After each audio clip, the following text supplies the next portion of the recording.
Clobberin time!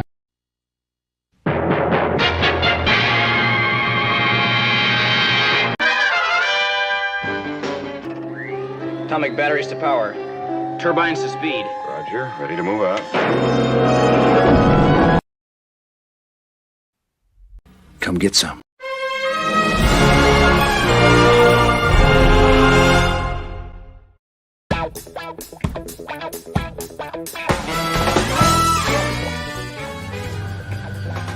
Poker. You know the game?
Clobberanimo!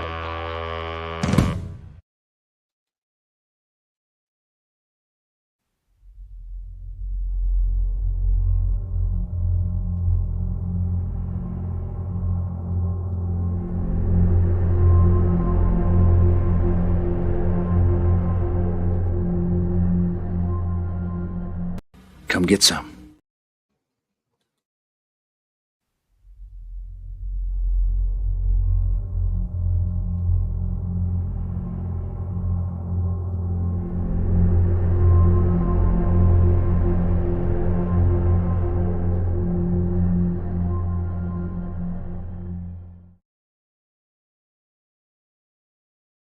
Come get some.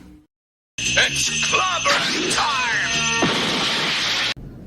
The word is given. Clobberanimo! What a mess. A technical mess tonight. But I'm here. Greetings. Clobberers, clobberoids, clobberanimos, clobberuskis, clobberians, clobologists. All who clob are welcome. And if you do not clob, you're still welcome. Just try to learn to bang the rocks together, guys. Welcome to Clobberin Times. Issue number 465 on YouTube. 1,465 over the past, just at getting close to 15 years now of this podcasting game. Maybe I'll get it right one day, but it's not looking good, is it? But I'll keep doing it anyway, right or wrong. And it is, of course, Wild Card Wednesday night here with your buddy Clobby. You can hang with the Clobby. It's open geekness, so anything goes. We'll just sit around and then we'll just talk tonight. The easy stuff. Just talking. Yous and me's. And who else? Who knows who else might pop in? You never know. But right now it's just yous and me's. So, and it is good to see you all. And I'm glad you're here with me tonight. I love spending my Wednesday nights with you, good buddies. We'll do a few show notes. And then some shout-outies. And then we'll get down to beeswax, which ain't much business because we're just hanging. Just a little bit of open geekness. And for starters, the show notes are as follows. Let's see. Tomorrow night, of course. And I had a great time hanging with Loki, by the way, the great Stone Loki and the boys at the Comic Book Round Table. Always great to do on Wednesday nights. And tomorrow night I should be hanging over with the great Tom Connors and that great Midnight's Edge After Dark group. And then after that, it's Clubhouse time. At the same time as all four of my shows throughout the week, 9 p.m. Central Standard Time, Clobby's Clubhouse. Our Blake 7 episode review, as always, and that episode will be killer. And then we're going to review the second Darren McGavin Night Stalker film called Night Strangler, actually. from 1972 or three, something like that. So that's coming up, and other fun stuff with my wonderful First Officer Commander R.M. Briggs and our great Chief Engineer Monica D with a C. And but then Friday night, the end of Fearless Fridays. That's right. That's right. On the great J-Man's channel, my good buddy J-Man, of course, for the past many weeks now, J-Man and Sean and myself at 7 Eastern have been reviewing all of Frank Miller's classic Daredevil run, one of the most important runs in all of comic book history. Every one of his issues on the Daredevil regular Man Without Fear mag itself. Then, of course, his which was also in that series, but also acclaimed Born Again run, and then his final his final series or mini-series sort of will be this week to finish it all off.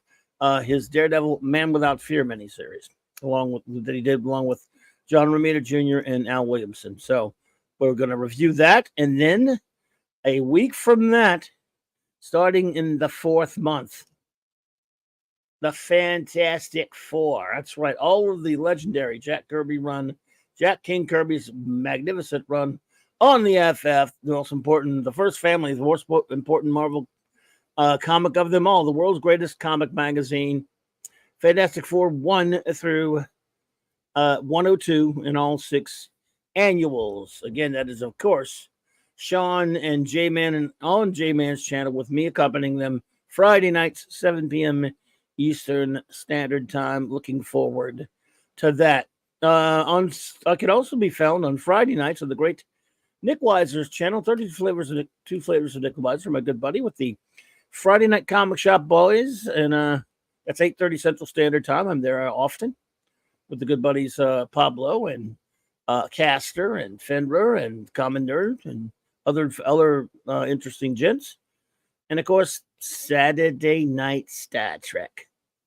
There we go. Reviewing all of Real Trek 66 through 05. For better or for worse. To this week, only 2 episodes, because it'll be the last 2 episodes of Star Trek Voyager Season 5. And we'll do our usual season wrap-up, best and worst, and all that kind of stuff, and appraise the season. And that will be with our little wrap-up party. All kinds of fun. Looking forward to that as always. Coming soon on the channel, I will be ranking and rating every single episode of Star Trek, the original series, and of course the movies, and maybe the animated series. We'll see. Could be. And of course, end your week in the geek, Sunday Night Geekery, the great Mark D with the C, on his channel, where we geek out on just kind of winding down from the long week of weeking, I guess. And even though it'll be Easter night, we're gonna have it might be a little bit later, but we will have some geekery and maybe even some eatery. So that'll be. Please go to the great Mark D with the C's channel and check him out. And of course, starting off April, right on J-Band's channel with our Legion of Superheroes reviews. That we're reviewing every appearance in chronological order. Silver and Bronze Age Legion of Superheroes, 58 through 89. Got a long way to go on that. And Monday Night Mark C Comics Talk for April 1st, April Fool's Day. It won't be any fools this time because we're going to be celebrating the 60th anniversary of the aforementioned Daredevil, the Man Without Fear. The release of Daredevil #1 was, the cover release was April. Of course, I think it was released back in February. But anyway, it's 60 years of the Man Without Fear. So I will review the first issue of the Daredevil comic and then basically talk all things Hornhead because I'm a big fan of Daredevil, and it will be a lot of fun. Just me, probably, but who knows? Maybe some friend will show up and wants to talk some Daredevil. But that will... So those are my shouty outies, and now let's do some quick show notes. I'll shout out our wrenches, whether they're here or not. Then I will take a look at the chat, which my eyes have not been on the chat. So if you're just popping in, you're going to get the shout out. Just 1 second. Of course, the great Eric Gray, the bronze wrencher himself. Chris Persia, hey buddy. Vindicator wrench of the great White North. G. Bud Martin, the wrench of iron. Lord Thoth, God of the Wrenches, Avon lives, long live the Legion, my friend. The aforementioned J-Man, the Wrench Without Fear. Fellow Legionnaire and a partner in crime on Earth B. Maddie's daddy, Thor in Vegas. Super Wrench Kal-El. The rascally wrench himself, Fanty Outsidey. Our music meister, Max Redstone. And, of course, the great Triple Bullwinkle, Larry. Let's see who is up and heel in the chat. Let me run the chat back. Putin's Cat, what's up? Hey, buddy. Good to see you. I'm glad you're here. FKHC, Tim, what's up, man? Good to see you, buddy. Hope you're doing well. Claude Saling, welcome. Greetings. Picasso, what's up, man? Tyrone Leftridge, hello there. Welcome. I hope you're doing well. Penny, the lovely Penny, good to see you, dear. Welcome, Penny. Hope you're doing well tonight, but dear. Stephen Mack, hey there. Wagner, what's up, buddy? Let's see. Ravenscroft. All right, Ravenscroft. Good to see you. Thank you for being here. Dave C. You're watching Sling Blade? Some people call it a sling blade. I call it a Kaiser blade, or the other way around. I can't remember that now. Probably the other way around, right? Sorry. David Glenn, welcome. Anyone else who pops into the chat, and shout out to our friends watching on the X. I appreciate it. Whether you're watching on the YouTubes or the X, thank you for being here tonight. It is good to have you.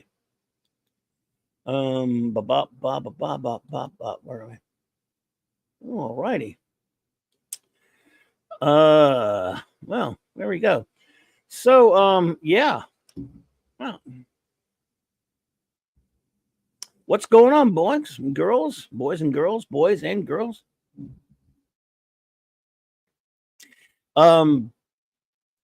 What do we got going on? Anybody? I mean, it's open talks. If you got any geekness you want to ask about, or something out there on your mind that's related to geekness, but we don't do the heavy stuff here. I'm heavy enough as it is. So we just kind of just hang out and talk about the fun.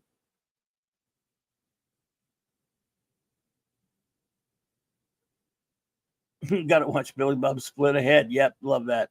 Damn it. Bang your cut his head. Split his head in two. I love that movie. It's a messed up movie there. It's pretty good. So, yeah, what's going on, everybody? What do we got going on? What's new here? I think I did watch what have I not reported on since we last spoke? Oh yeah, I did see the new episode of X-Men 97, for those who care. Don't know if any of you even care. Is Jim Shooter still in the comics business? You know, David, that's a good question. I don't know for sure. I saw him at a con last year. He's on the con circuit, I think, more than anything else. I know he blogs a lot. But so I couldn't swear to this, but I'm not so sure he is in the biz right now. I don't think so. Good question, though, David. Last I saw, I don't think so, but you never know. If you could add one more season to a canceled TV show, which would it be? Oh, that's one of the greatest questions ever, but man, it's so tough. Oh yeah, you got back issue Gwag? Yes, cool. I got my digital of it. I got my physical copies on the way. Let's it's in my mailbox as we speak. Okay, Ravenscroft. There's so many, man. There's so many. It's probably Probe, Isaac Asimov's Probe. If I could get one more season of that, that's the one I would want the most. There are only 7 episodes of it. If I can get 7 more, I'd be bouncing off the walls. If I can go find another dimension. Right up there with it, of course, would be Briscoe County Jr. and then Firefly. Those would be some of them. Those are probably my 3 favorite, unbelievably short-lived shows. If I had to choose, I'm sure we could think of some other ones. Battlestar Galactica first season, that will be another one. Yes, I would like to see. It would be nice to have Buck Rogers get another shot at it. Yes, Gwag, another season of Blake 7. You know, I have that all plotted out. I have season 5 plotted out. So yes, absolutely, that's one of them. At least we got. The reason I went to those other ones first is because at least we got 4 seasons of Blake 7. And there you go. David Glenn says Stargate. I've done shows where we talked about that, shows that canceled way too early. So there's so many of them. I mean, good God, there's so many. But yes, and it's a damn shame, some of them. But I mean, man, some of them, it's criminal. Obviously, an obvious thing is if it'd been great if the original Trek had gotten 2 more seasons and they went back to Gene Roddenberry handling it and get it away from the corporation, as number 1 calls it. DJ, play nice. We indeed. Good to see you. 4 seasons with short seasons, so it only adds up to about 2 regular seasons. Yes, there were 13 episodes in each season of Blake 7. Well, all BBC shows are kind of like that. Doctor Who has relatively few compared. Another season of Batman 66, says Ravenscroft. Third season left some things to be desired, even though it was great to have Batgirl. But sure, I'd love to have had a 4th season of that. Firefly's cancellation was a crime against humanity, says David. I tend to agree. I definitely agree. The original Doctor Who had like 40 episodes a year. Yep. In parts, though, they had stories that had multiple parts, as you know. I'm not telling you anything you don't know. So yes, some stories. So yeah, some shows. Oh man, I'll tell you another one, but I would have to change reality because the actor, unfortunately, offed himself. Another one for me would be Alias Smith and Jones, but it would mean Pete Duell would have to be alive and not have accidentally offed himself way back then, because it was only the 1.5 seasons, 2, whatever it was, and that was back when they made 30-something episodes a year of TV shows.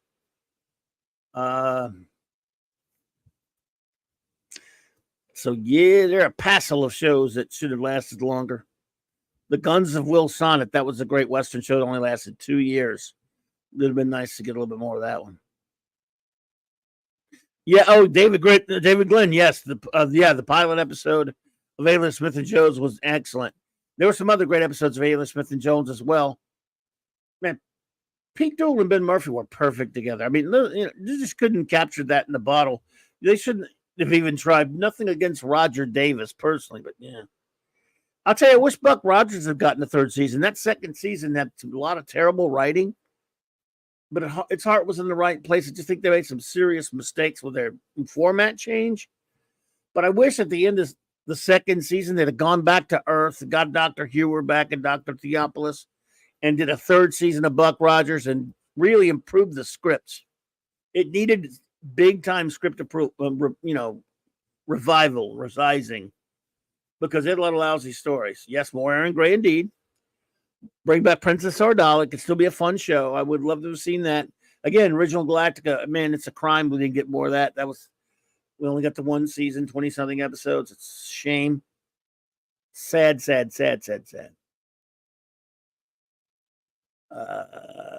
Yeah. DJ Ronnie G, what's up, buddy? Original Outer Limits, only 2 seasons. Yeah, I mean, it's crazy.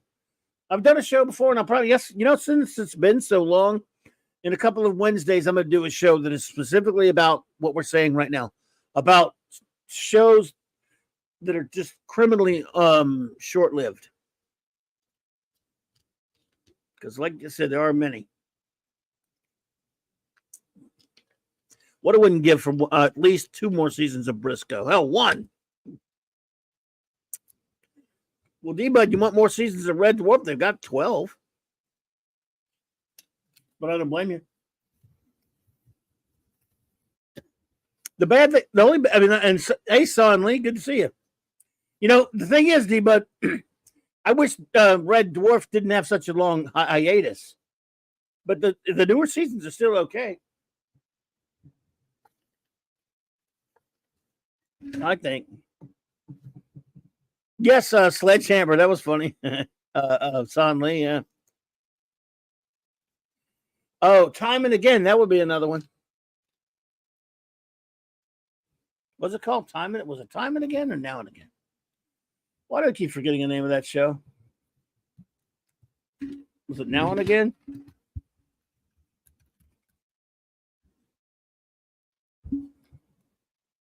Oh, yeah, it was Now and Again. I keep saying Time Again. Now and Again is a show that ended on a terrible cliffhanger, and it was so good. It was really getting good. They should have kept that one. Did any of you remember Now and Again?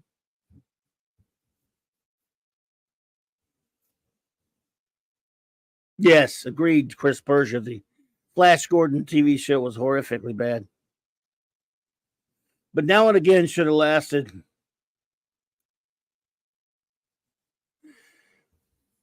Oh, the Silver Surfer TV cartoon should have got another season. So should the mid 90s FF cartoon. That's criminal. We got so few of those.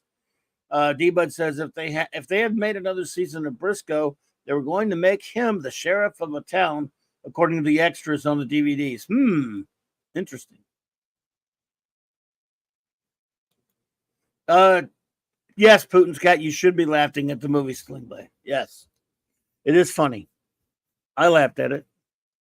They were both a couple of sickos. So, yeah, there's such a list of movies that just didn't make it long enough. I mean, excuse me, TV shows that didn't last long enough. Damn it. Oh, boy. What are you going to do?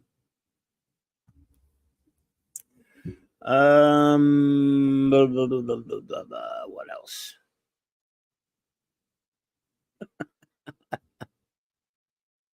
should be laughing at Sling Blade. Yeah, Sling Blade's funny, man. Every time he talks, yeah, like them fresh fried potatoes. Mustard's good on it to me. Yeah. Did he win an Oscar for that, or got nominated for sure? Did Billy Bob win the Oscar for Sling Blade? I can't remember if he won it or not. I know for sure he was nominated. And one of the last things we saw our good old John Ritter in, unfortunately. So, yeah. Man, what was another one? You know, the 80s and 70s and 80s were strewn with shows that didn't last long enough.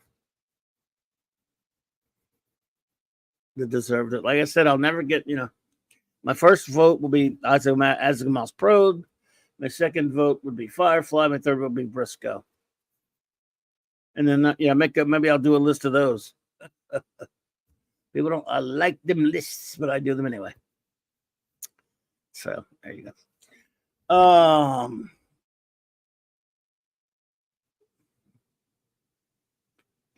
So there's Text Buddy. What's up? Vengeance Unlimited. Yeah. That was like one season, right? Wag says the first live action Tick series. There you go. Okay, Putin. He didn't win. Billy Bob didn't win an Oscar for that. Didn't he get nominated? Maybe not. Must have. Some people call it a Slicer Blade. I call it a Sling Blade. Bro Goop from my old hometown. Good to see you, buddy. Chris Persia says, was Now and Again the series which had John Goodman as the main protagonist who dies in the beginning? Yes, then he had his brain transplanted into a genetically engineered body. That is correct. And that show was different, weird, off the wall, crazy. But Dennis Haysbert was very interesting in that show. It was brutal. But it had a crazy, like, cliffhanger ending. I guess they thought they were getting renewed. And we'll never know now. But it had a brutal cliffhanger. It was an interesting show. I watched it. I watched it all later. I saw a number of them when it first aired, but not all of it. And then good while back, I went and watched them again. Oh, I got one. I got a show that's criminally has a criminally too few episodes. And that's the 2011 series, the Fox show Human Target.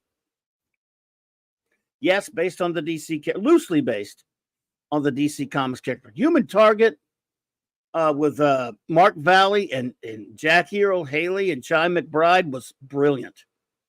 That show, it was so cool and it was elaborate too. It was like each week it was sort of like they had almost a movie budget each week. I mean, they were like a big budget action film each week, but they had a great actors.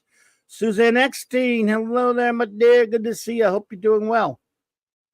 Human Target was a great show, and I'm not talking about that initial pilot or the Rick Springfield one or whatever.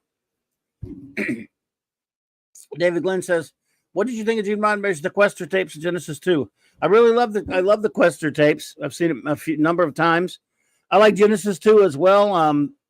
The sequel, Planet Earth, wasn't all that great. It was okay. You know, John Saxon, if you like John Saxon. Was it Kent McCord? Was it what's that guy's name? Who played what's that dude's name? Not Kent McCord. Forget the guy that played Dylan Hunt in the first one. What's that dude's name? Damn it, I'm forgetting it. But anyway, I like Genesis 2 also. It was pretty cool. But I really liked the Questers tapes. That was my favorite of those. And Spectre was all right too. The Spectre was the other unshot or unsold Roddenberry pilot of the day back then. So, but yeah, I love the Quester tapes. Even if it did have Mike Farrell, he was fine. I'm just kidding.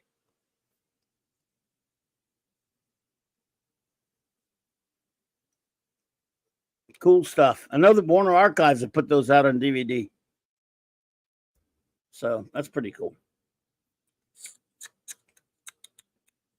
But now and again, man, that was a damn shame what happened to that show. It was pretty cool. Now they had some, I don't know, they got really, really bogged down in the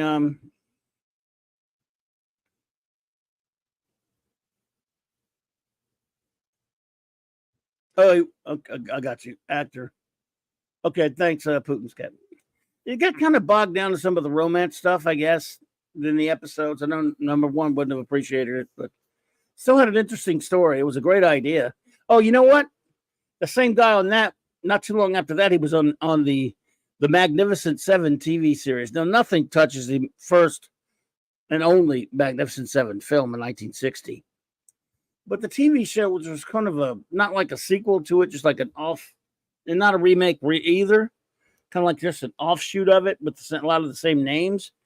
It was actually a pretty good TV show with Michael Biehn and that guy Eric Close and Ron Perlman, that dumbass, even though he was a good actor, and that cast. The TV show Magnificent Seven was kind of a fun show, and it only lasted like 22 something episodes. It was pretty good. I really liked that show. So naturally, it needed to die. Anyone watch that one? I thought that was pretty cool. Did anyone watch, excuse me, did anyone watch Bring 'Em Back Alive with Bruce Boxleitner? I bet no one saw that. You probably saw Tales of the Gold Monkey for sure, right? The Indiana Jones movie spawned some rips. Yes, and Eric Close was on Weird Sci-Fi before they called Dark. Yes, Dark Skies. That's right. That's right, Chris. Yeah. Larry. I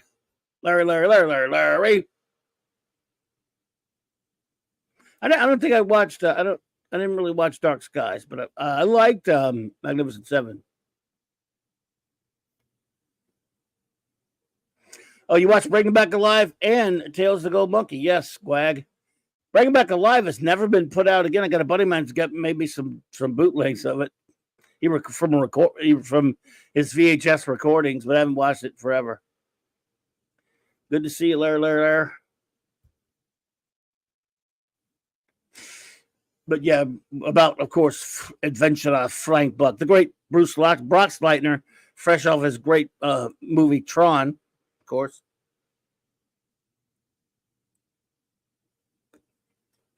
Bruce is the man.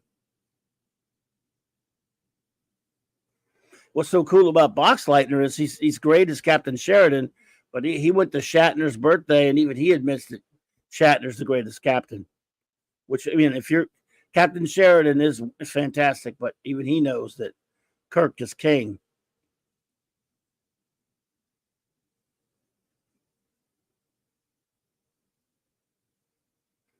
Yes, I have. And obtain copies of Bringing Back Alive episodes. Oh, did you go to a con and pick them up one of the bootleg tables? Probably. I mean, that's what I have done. But again, speaking again, going back to Human Target, man, I can't. It's so amazing how good that show was. I mean, I absolutely thought it was brilliant. And the first season was put out on DVD. Damn it!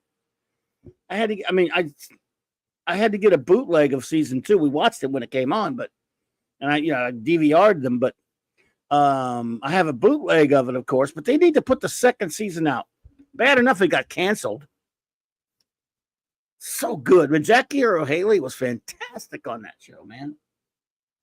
Man, it was so good.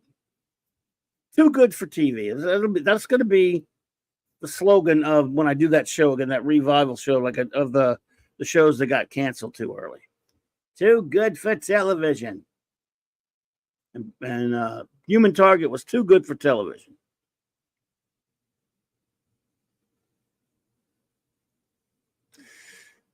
It's hard to believe that Faulty Towers only lasted 6 episodes, but I don't know if that's because it got canceled. They just all they wanted to make was 6. Isaac Asimov's Probe, Larry is, of course, my number one all-time wish fulfillment as far as some. I was asked at the beginning of the show, Larry. What short-lived show would I most want to see get another season? And that's going to be Isaac Asimov's Probe. But like I say, Firefly right after it, Briscoe, Human Target now and again. Yeah, a lot of them. Did anyone ever see a show called QED with Sam Waterston? 6 episodes, pretty good show too. Pretty good dang show. Only 6 episodes.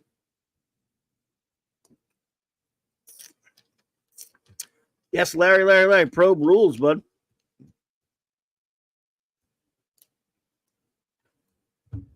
Wag says there was a show called that on Bravo. Yes, in Canada. You talking about Too Good for TV? Yeah, I got you. Police Squad. That's another one. Network thought it was too smart. I mean, eventually we get the movies, but I would rather have had Police Squad last. All 6 episodes of QED are on YouTube. Look them up, fellow clobberers, says the great Tex AA. I mean, it used to be Tex FA. Now he is 1701 Tex. Thanks, dude. I didn't realize that. Cool. Yeah, go watch QED with Sam Waterston. Cool show. Oh, The Last Precinct. Wow.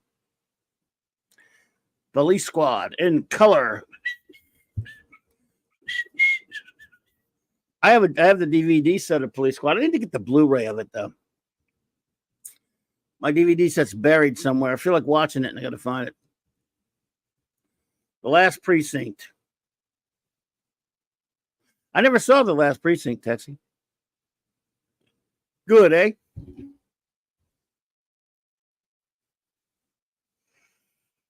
Yeah, wasn't there only 12 episodes of Fawlty Tower? 6 episodes, 74, 6 more, 79. Okay, that's right. So there's only 7 of it. Only 6 of those suckers. Last Precinct was okay, yeah. I don't think I've ever seen it.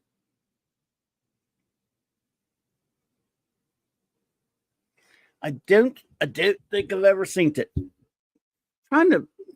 I'm trying to place it, Tex. I know of it. I know. Oh, man. If Tex had his way, they would have continued Street Hawk. What was Street Hawk? Like 8 episodes? What was Blue Thunder? 13 or 12 or whatever? Yeah. Automan was 6. I remember that. I'm not sure how many episodes Manimal was. Manimal. Wow. Remember that stupid show? Manimal did not deserve to live. Let's just be honest. Is there someone out there who thinks Manimal should have been continued? I mean, come on. That was bad, man. We definitely needed another season of V bringing back Ham Tyler. Agreed, Ravenscroft, because That show ended in a mess. That ended in a mess. It was really terrible what they did to V. So it was 11 episodes of Blue Thunder. Wow.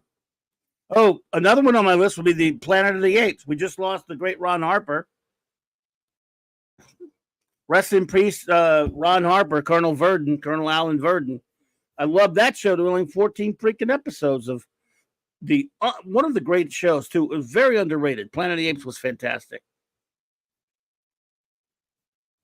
I love that. I mean, I adore the Planet of the Apes series. I watch it all the time. I mean, I love the first movie. First movie I love. Third movie I love, as improbable as it is. The other one's, second has problems, but it's okay. And fourth one's okay. And then the fifth one to me is bad. But and the cartoon I've always kind of enjoyed. It's been a long time since I went back and watched the cartoon, but I loved it as a kid.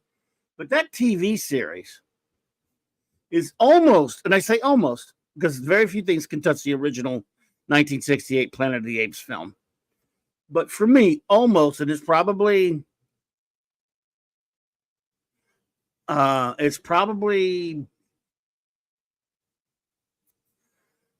sacrilege, but the series is almost there for me. I'm going humanoid over you, yep, Tex. But the series, because Roddy McDowell is just terrific. But yeah, nothing touches the original. If by that question, Putin, you're referring to Escape from the Planet of the Apes, no, I believe in time travel. Well, don't tell Captain Finity on me. It's not the time travel problem.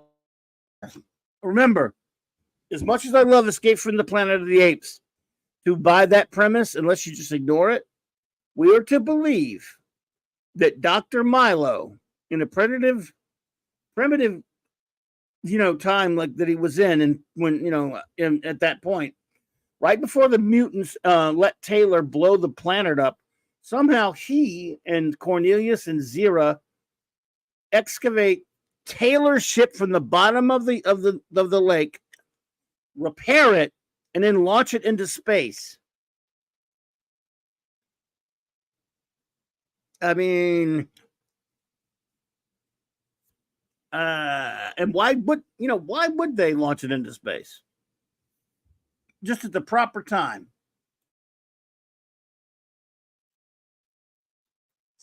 I mean, it doesn't hurt the movie. It just makes you scratch your head. Yeah, that would be hard, right? Yeah. But I still love that movie. It's a great movie. But boy, is it a stretch that he made. It's a stretch, Larry. You're right. A stretchy stretch face is what it is.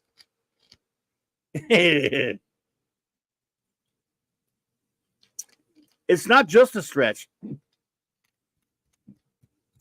It is the dean of stretch at Stretcho University. Where did they get the rocket fuel, D-Bud? Yes. To say nothing of, why would that explosion of the Earth burning up send them back to 1973? Did they hit a Hassline curve? A cobalt bomb would be super radioactive in theory, but would not set the atmosphere on fire. Good point. Stretch more than Mr. Fantastic. And again, it sent them back. Why wouldn't it just destroy the ship, assuming they could get it into orbit? And why would it send them back to 1973 or whatever? Man, it was ill-conceived. And yet, there's the thing. It's still a movie and it's so much fun to watch. But I don't know if Captain Finity knows about it, but if he shows up, tell him don't let him know we're talking about that, because that would he would be very upset with us. Finity, if you're out there lurking, buddy, sorry to talk about something so timey-wimey. I never saw Interstellar, Putin's cat. So David Green. Oh yes. You saw, yeah, you bought. Oh, you're talking about the Man from Atlantis, right? Even that's out on DVD. A buddy of mine brought him over recently.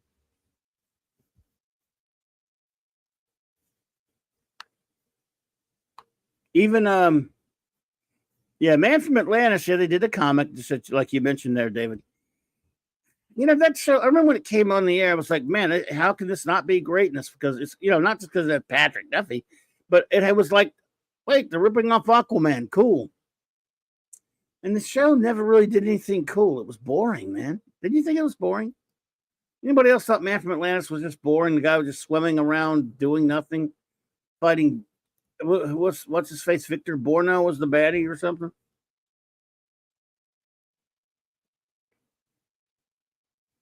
Did he have any real powers? See, I can't remember. I just remember being bored as a kid, and and thinking, "Man, this is going to be good." And I would see ads for it, and I would watch it. And every time I would catch it, he's just swimming. I mean, whatever, man. Did he have any superpowers other than the swimming aspect of it? He wasn't like Aquaman doing cool stuff. Fish powers and bad breath. Yep. Yeah, Keem Tut was the bad guy. I forget what they called him in there. Yeah. Ravenscroft liked it. He said, I liked it. They never resolved who Mark was, though. Yeah, he was super strong, I think. Had some kind of sonar. Okay, fair enough. It's been a long time. I remember not caring much for it as a kid. But see, that was always my prejudice going into these shows back then. Even if it wasn't like the Incredible Hulk show, I liked it all. But it wasn't enough like the Hulk in the comics to suit me as a kid. I still thought it was okay, but it always disappointed me a little bit. The Spider-Man live action show wasn't quite enough Spidey for me, but I still liked it and watched it. You know what I mean? Yes, I remember the Phoenix with Judson Scott, Putin's cat. I did. I don't know if I watched all of it, but that didn't last long. Let me try this obscure ass for you here. Anyone remember Lucan? The boy that was the guy that was raised like as from a boy by wolves.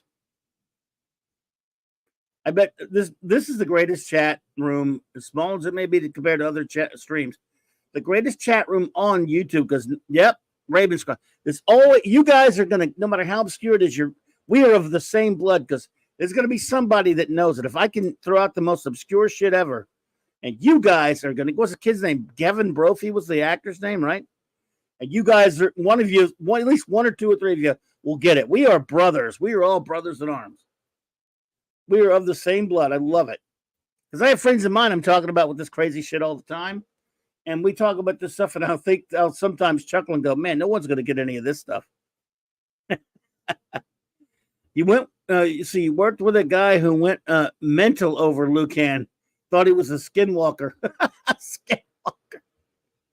What was that, like 6 episodes? What if Lucan couldn't have made him out a whole season? Yes, Putin Scott. Yeah, Judson Scott was indeed Joaquin from Wrath of Khan. The obscure oracle. And the ladies here too. Yeah, naturally. We do have Penny's here. We have one lady here, and Suzanne's here. Yeah. Not excluding the ladies, of course. But I'm trying to think. So I was trying to think. I was going to try to throw some other obscure shit at you TV wise, but I don't know if I can do any better than Luke can.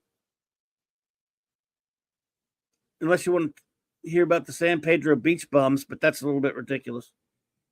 Fantastic Journey, yeah. Yep. Let's see. Clobberin, yeah. David. Oh, yeah, I did see Fantastic Journey. I think a buddy of mine had some of those on tape. With wasn't Roddy McDowell on there?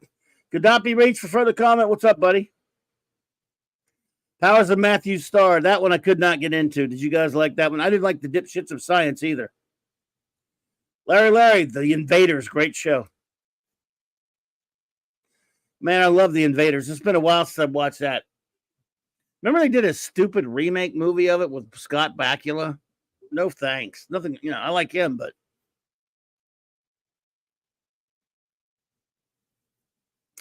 it's hard to beat 1990 Flash for a show that lasted one season. Putin's cat, yeah, The Immortal. Of course, text mentions The Immortal, by the way. With did anyone remember The Immortal? With Christopher George? Yeah, Putin's cat, that Flash show. I liked it. But I had some problems with it because it was based too much on the Mike. I like Mike Barron, but it was kind of based too much on the Eat and Run Flash. And I thought what John Wesley Shipp, who's a good dude or a good actor, was a little bit too bulky for my Barry Allen, but he was okay. There were some good episodes. I didn't watch much of Mantis, I admit, for Evans Croft, but yeah. So anyone here watch The Immortal? Max Headroom, yeah. Amanda Pays was nice, yes. Yeah, see, Ravenscroft, I mean, I'm sorry. They killed Barry Allen. Wally West will always be Kid Flash to me. It's just the way I grew up. I'll never accept him as Flash because Barry Allen is my Flash. And, of course, Jay Garrick, but yeah. Suzanne, you've seen the Immortal. That was an interesting show. It like some other shows had like a fugitive type premise, but it was pretty good. I've watched. Of course, we watched. Remember when the Sci-Fi Channel started out in 1992 and it was actually good? They had this thing called the Series Collection, where they would show short-lived series that were science fiction or fantasy related, and they showed The Immortal. That's when I first got to see it. I never saw it on the network. Yes, there you go. And The Immortal was pretty cool. Christopher George. Man and Machine, yeah. Wow. That's obscure. Wowzer.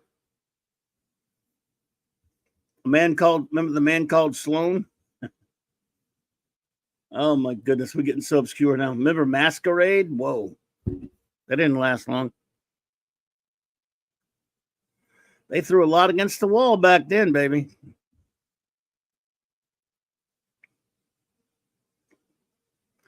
Amanda Pays, Mary Corbert's, even LA Law. That's true.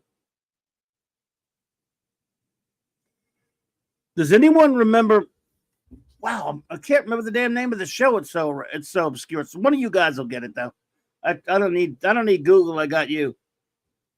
The Highwayman. Yeah, I saw it. I remember the Highwayman could not be reached. Does anyone remember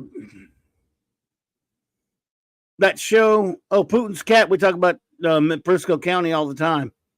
And the text talks about Master Ninja theme song. That show, I think it had Rod Taylor, and there were guys from the Old West, good guys and bad guys who were fighting to get transported into the future. What was the name of that damn show? I was a highwayman. Along the coast roads I did ride. And with the sea what the? I remember Cleopatra. Wolfman said, yeah. Remember that werewolf show on Fox? Show was called Werewolf. Remember My Secret Identity? Casca, the Roman soldier who stabbed Jesus, was cursed with luck the earth till the return. Says David Rayborn. What's up, dude? David Rayborn, what's up, cuz? How you doing? What was that show with damn it, now I gotta look it up. But I know how to look it up, I think. Ron Taylor. Atoll. Find this biography. Along the coast roads I did ride. Where the sea I did abide. All right. Outlaws, that's it. Outlaws. They had 12 episodes.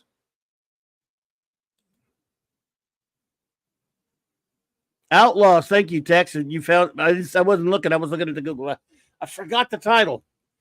Okay, all you Mr. Smarty Pantses, I got one for you. I was about to say Bearcats, and Tex got it in there before I got it. Oh shit! That actually was released. Bearcats was finally released on Warner Archive. I think it was. Tex, our buddy Scott, Scott, whose last name starts with a Y. As you know, the Scades patient has that. The Skadeser. Anybody else remember Bearcats?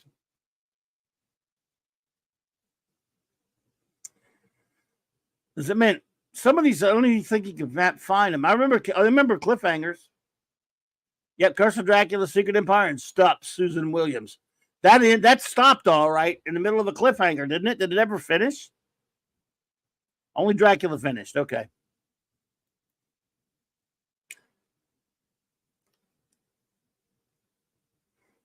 I wouldn't mind watching Outlaws again.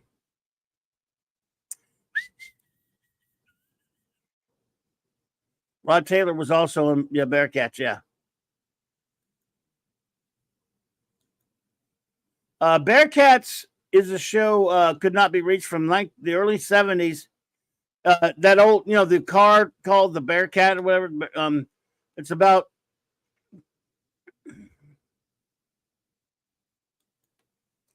based on the Fargo books, unofficially, that is Fargo books. Bearcats has got Rod Taylor, and I forget the name of the other guy. They're adventurers who have one of the early car Bearcat or whatever. It takes place in the early part of the 19th century. It was an adventure show that lasted maybe, I don't know how many episodes. Boom, boom, boom. But Outlaws had William Lucking. It had Charles Napier and Richard Roundtree. Can't find that anywhere. I'll wager.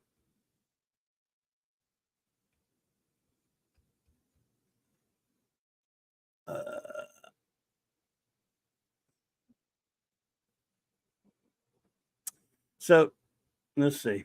Boom, boom, boom. Let me find Bearcats. How many episodes there were of Bearcats? It was 19. Outlaws was 86, 87-ish. But the Bearcats was 14 episodes in 1971.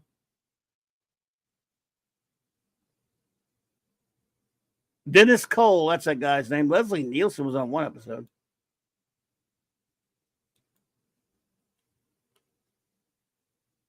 Pre-World War I, yes. I remember the Logan's Run series, at Ravenscroft. Yeah.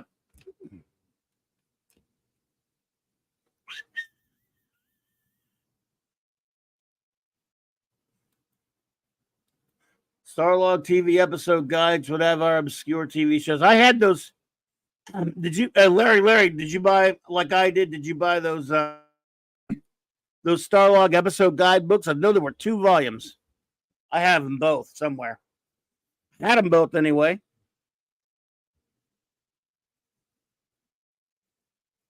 Steve Cassaboom, what's up, buddy?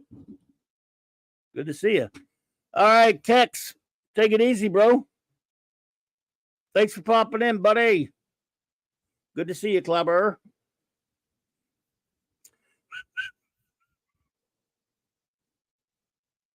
Yeah, oh yeah, man, I wore that sucker out. Those. I remember the second one was orange. First one was a black book. The second one was orange.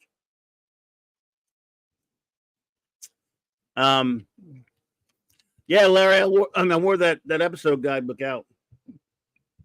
It had Doctor Who in there before I even knew what Doctor Who was. I think it had Blake Seven in there, and one of them. It had Prisoner and Blake Seven and stuff like that, and then didn't know what they were. Not Blake Seven, it had Prisoner. Have every Starlog magazine? Well, you're in good company. I got a buddy of mine just like that, Larry. He has. I have a gigantic ship pop full of them, but I don't have every issue.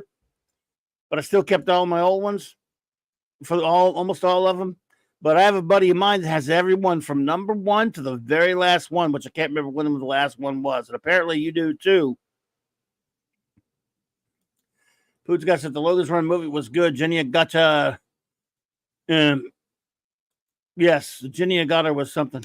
I'm with you there, duder. Don't call me Shirley, David. Yep, Bearcats. Pretty cool. 2 honorable men for hire look for adventure in the pre-World War I American Southwest in their fancy Stutz Bearcat.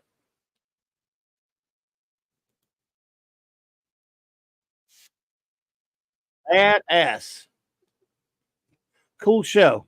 Like I said, they're out on the Warner Archive.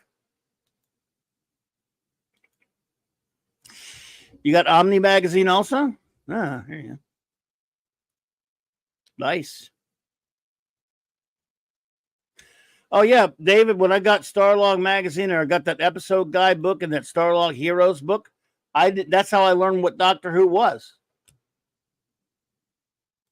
From Starlog, one of the Starlog books before I got even the magazine. I think it was Starlog Science Sci-Fi Heroes, and there was Doctor Who in there. I'm like, what the hell was that? And that was what made me interested in it when it came on down here. Omni published by Penthouse. That's true. Yeah.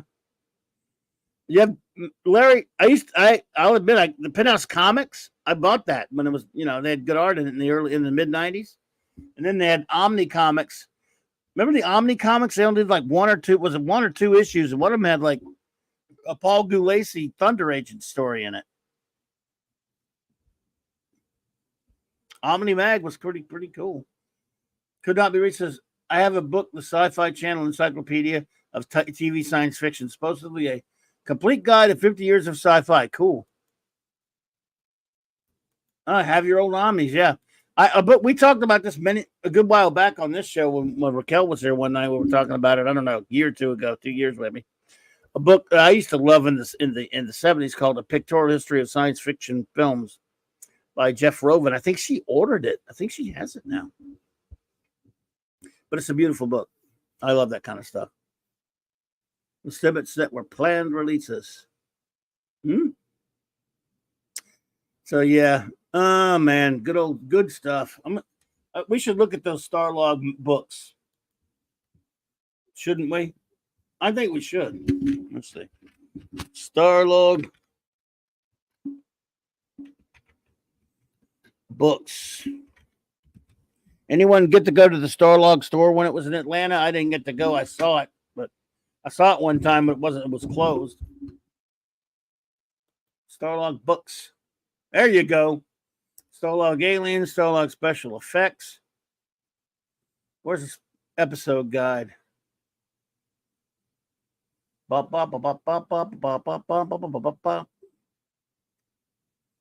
it is. There you go. Oh my goodness. Let me share that.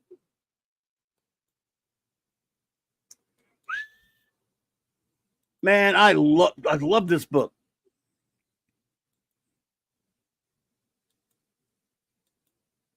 Man, look at that. Buck Rogers, Hulk, Kolchak, Twilight Zone, UFO, Planet of the Apes, Voyage to the Bottom of the Sea. Hey, Cinema Gulp.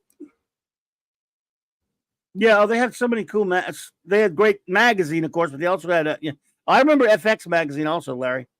And you all remember Famous Monsters and Fantastic Film and Cinefantastique. Man, weren't those just the days? I don't care what to say about old people reminiscing about stuff. It's true. There was so much cool stuff back then.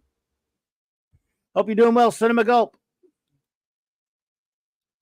Look, there, I have this one, man. I remember I bought this one. I bought this mag. What the hell? Oh, wrong one. I bought this book. Hey, Joe Dog, what's up, buddy? And at the time, like I say, I didn't know what Doctor Who was. Oh, my goodness. Let me see when this book came out.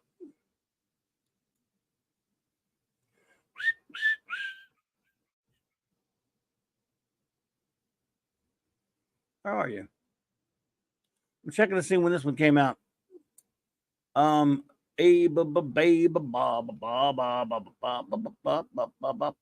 on, man. Well, that's not it. Oh, poo-poo. Yeah. Oh, there it is. Yeah. 1981. That was like a year before I got to see Doctor Who, right before it. And I remember reading about it in this book going, what the hell was that? I sounded just like that too. And I was, almost around 17 years old, I guess. That's what it sounded like. I don't know.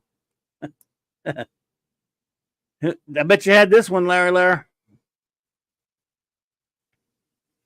I think I still have this somewhere. I hope I do.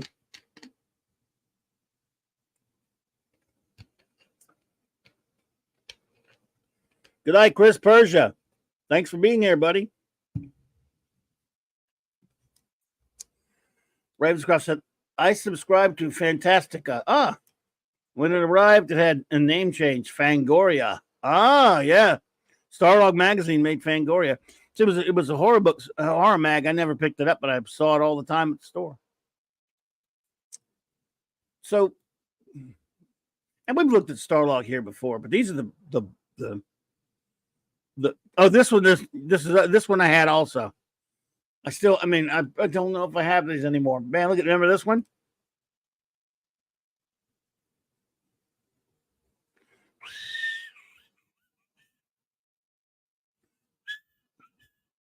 Look at that, man. Science Fiction Heroes, Starlog Photo Guidebook. Look at it, man. Good. I can look at Starlog covers all day, or their books, just like I can look at old comic books all day. What's wrong with me? And what's wrong with all of you? What is wrong with you boys and girls out up in the hill? And science fiction villains had this one too.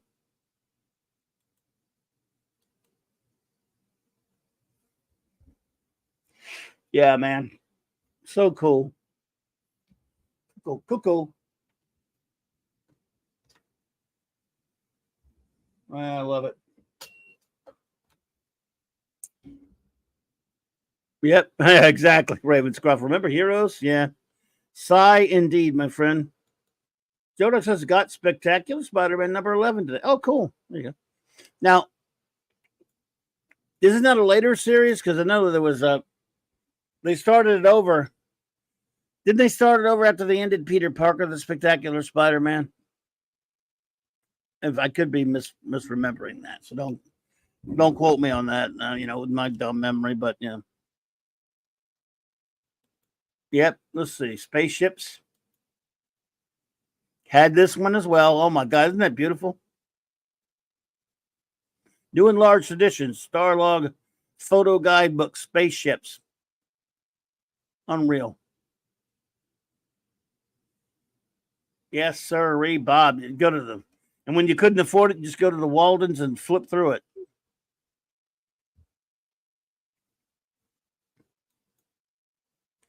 No, it's from 1977. That would be, that means it's Peter Parker, the Spectacular Spider-Man. There was a long stretch in the 80s where I liked Peter Parker, the Spectacular Spider-Man more than Amazing Spider-Man, says Ravenscroft. Did you? Well, I can understand that. A lot of people did. I remember buying the very first issue of Peter Parker, the Spectacular Spider-Man. Very number one. I don't know why the tarantula's on the cover. I can't really tell you why, but I remember the exact store I bought it at. I mean, there are a few comics I can. For the most part, I can't tell you. It's tough for me to know exactly 100% where I got just any comic in my life because I've been buying them for over 50 years. But for some reason, I know where I bought that one. The exact store, which is still a store there. It's not owned by the same people or anything. Dun, Ranger Power. What's up, buddy? But it's still there. Good night, Penny. You have a lovely night. Take care. Good to see you. We appreciate you. Take care, Penny. So, why? I don't understand why I can remember that. It was a 7-Eleven. Now it's something different, but it is I think it's still some kind of convenience store,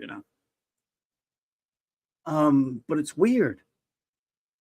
I think it might even be the same old building, and this was freaking 50 years ago. Almost. 48 years ago or whatever. Because I believe it was 1976. Why in the hell do I remember something I did as like maybe I was 11 or 12 years old, whatever it was? Why do I remember buying that comic? But if I look at any other comic that I have, I go, I don't know where I got this. I can make some guesses, but why do I know? It's I'm not. Look, I admit I'm not the sharpest knight in the drawer, man. I admit I'm the brightest light bulb in the what? See, I can't even make the analysis. I'm so stupid. But why would I remember that? I don't get it. It's weird, man. A Polynese minion and the pepperoni. Good to see you, my dear. I hope you're doing well.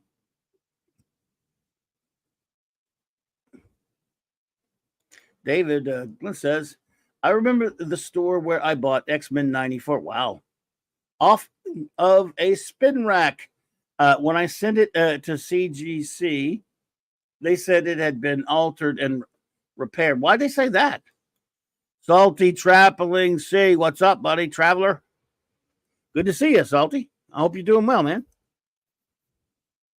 Why'd they say it's been altered? CGC's full of crap with that stuff. I mean, that's an expensive book. Well, how would they expect you to alter it? You bought it off the rack, unless you didn't send it out to get altered, did you? So I don't know you, David, but I'm pretty sure you didn't. So that's ridiculous, man. I'd like to hear what happened with that. Did you tell them to go screw? Say how? Oh man, they accuse you of that. You bought it off the rack as a kid, and that book was what, 1975 or something? Holy shite. Man, that pisses me off, dude. But I don't like CGC anyway, personally, but yeah. See, they gave you no specification for as to the reasoning. Well, that makes me dislike them even more. I can't stand them. I'm not a big fan of slabbing. I don't condemn anyone who slabs their comics. That's fine. But I just don't personally, I'm not into it. I understand why people do it. It's not a condemnation, but I've always had my problems with them, with CGC. But that's crap, though. You bought it off the rack yourself. How the hell could you? Well, that sucks, man. Altered and repaired. Now that's ridiculous. Basically, it was, from what you're telling me, it was in really good shape. Is that about right?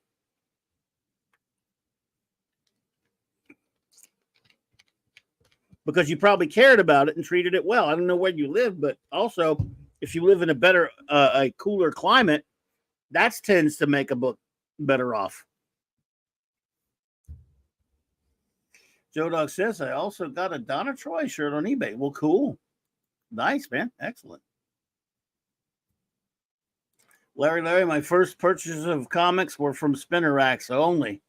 I think that we could all say that, Larry. And if you're our age, again, like I said, the only time I didn't go to spinner racks was when I wasn't at the 7-Eleven, at the drugstore and stuff with my mom or something like that. At the CG&Y, they were on regular racks. But yeah, it was not near mint, but better than good. Okay, and yet they accuse it of being restored. That's horse hockey. I mean, if you live up north somewhere, it probably just stayed really good shape. I don't know where you live. I'm not asking. I'm not prying. I'm just saying.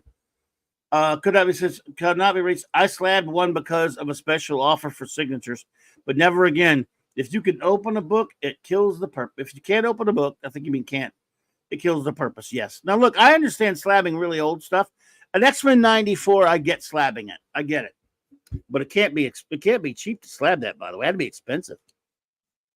I mean, they charge you a percentage of what the freaking book is appraised for, and that's X-Men 94 is a very valuable book. Second appearance of the new X-Men, and the first in-series appearance since they originally, since its first in-series appearance. Minnesota, okay, Minnesota. So yes, you live in a climate that's conducive to keeping that old newsprint in really good shape. I live down in Laos, Louisiana, and I mean, if it's tough to keep comics especially back then. When that comic came out, there were no really good Mylar bags. They didn't really have good acid-free bags or anything. There were no boards. I mean, depending on where you were. Ezra Goldstein, hello, my friend. So it would be tough if I didn't buy X-Men 94 up the rack. I didn't buy it till later. So I remember I just wasn't buying that book. But it would be tough to keep that thing in good shape down here, for example. But, if you bought it off the rack at 75-ish, whatever it was. Ravenscroft, have a great night. We'll see you tomorrow night reviewing Blake 7, buddy. Zathras.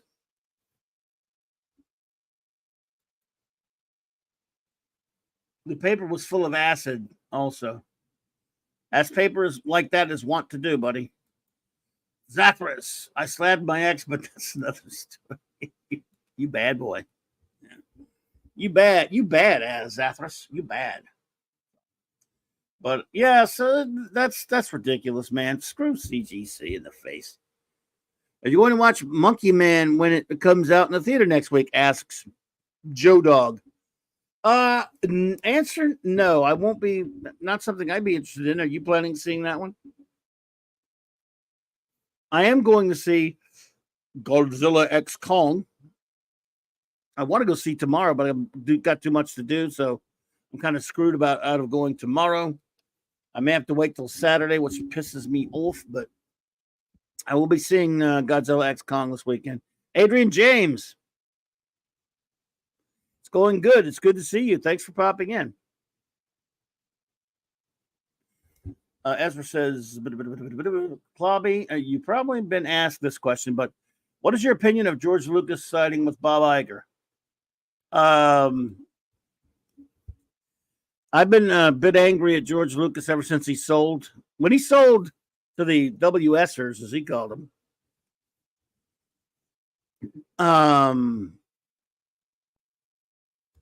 I've been angry with him ever since. And I don't know. I guess my opinion is it's nothing. I'm not surprised, although he's getting old and all that stuff. So I didn't have much of an opinion on it, other than that figures. Because I never look. I love Star Wars, the real deal Star Wars. Of course, I hate the new filth like everyone else, the Disney trash. Or like many of us, I should say, not everyone else, but many of us. And yeah, it was just another horrific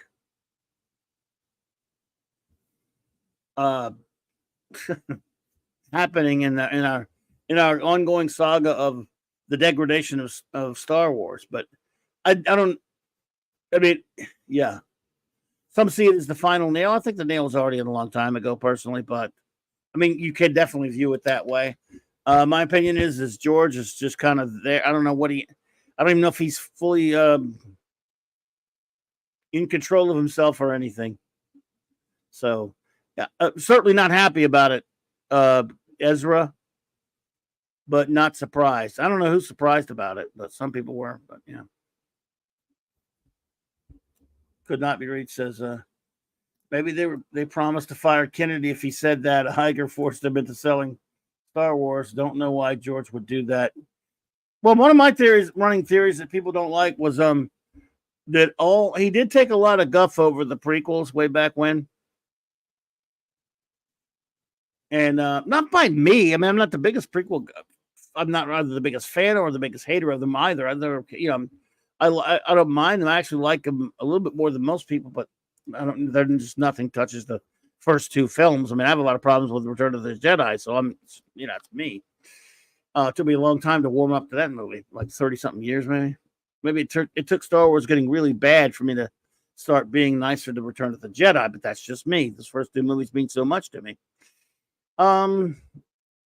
But all that said, I think I always thought he handled the criticism poorly.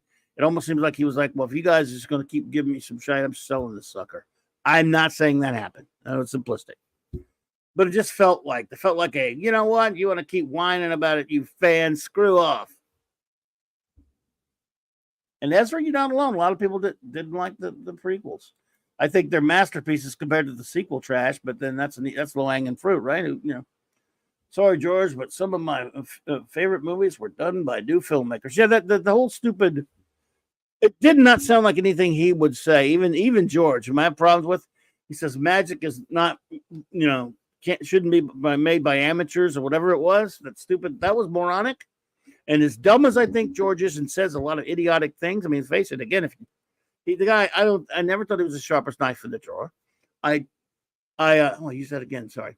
I always thought that there were so many other people that deserved a lot of the credit for the great success of Star Wars.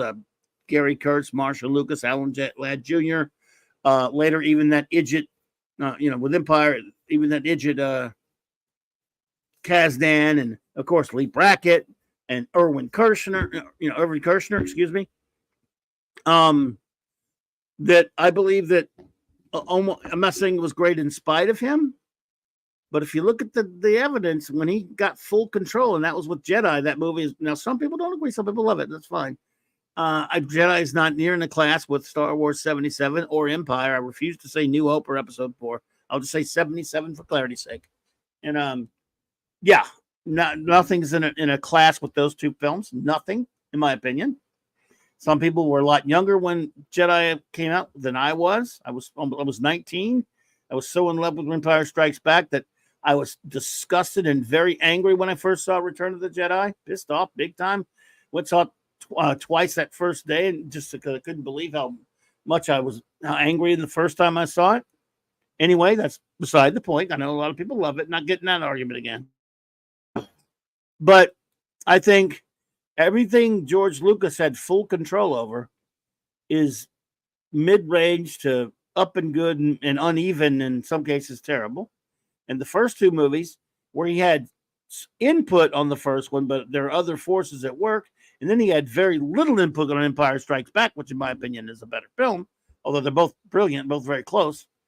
When he had full control, he proved to me that he was a mediocre filmmaker who wasn't great at making good decisions. He wasn't great at making decisions, I should say.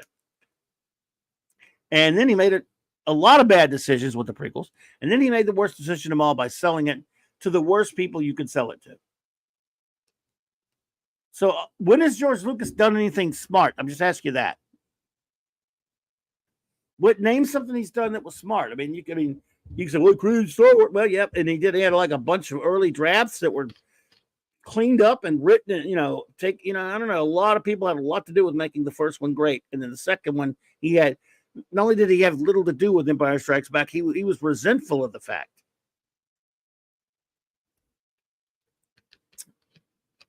As per friends of mine who've done a lot of deep dive research on that movie, and Gary Kurtz, he was really I'm not taking anything away from George's contribution, but I'm saying he didn't do the full thing. And so George Lucas has never been that smart, in my opinion, and he's never made good decisions, in my opinion. Just an opinion. And so this is another stupid things and a long list of stupid things. If George did this and said those things, the one thing I will say is why it's so suspected about that crack about magic being made by amateurs is one of the things he did that was kind of good was he used to let fans, until they started pissing him off, I guess, make fan films, and he encouraged it. And I thought that was good of him. I'm not saying I hate him or anything.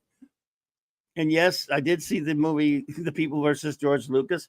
But you know what? That movie's silly, but he kind of brought it on himself by being he screwed with I don't mind one thing, him screwing with the movies and doing the special editions, which I hate. But the fact that he denied us the chance to have the choice. And well, Howard the Duck, Adrian, yeah. Look, the guy's never been smart to me. I mean, and what he did with the special editions was horrible. I guess I was so pissed off at the special editions. By the time he did the prequels, it was sort of like, yeah, whatever, man. All right. I mean, I don't hate him as much as most people. I don't really think they're great or anything. There are people out there that love Episode 3, like think it's so great. I don't get it.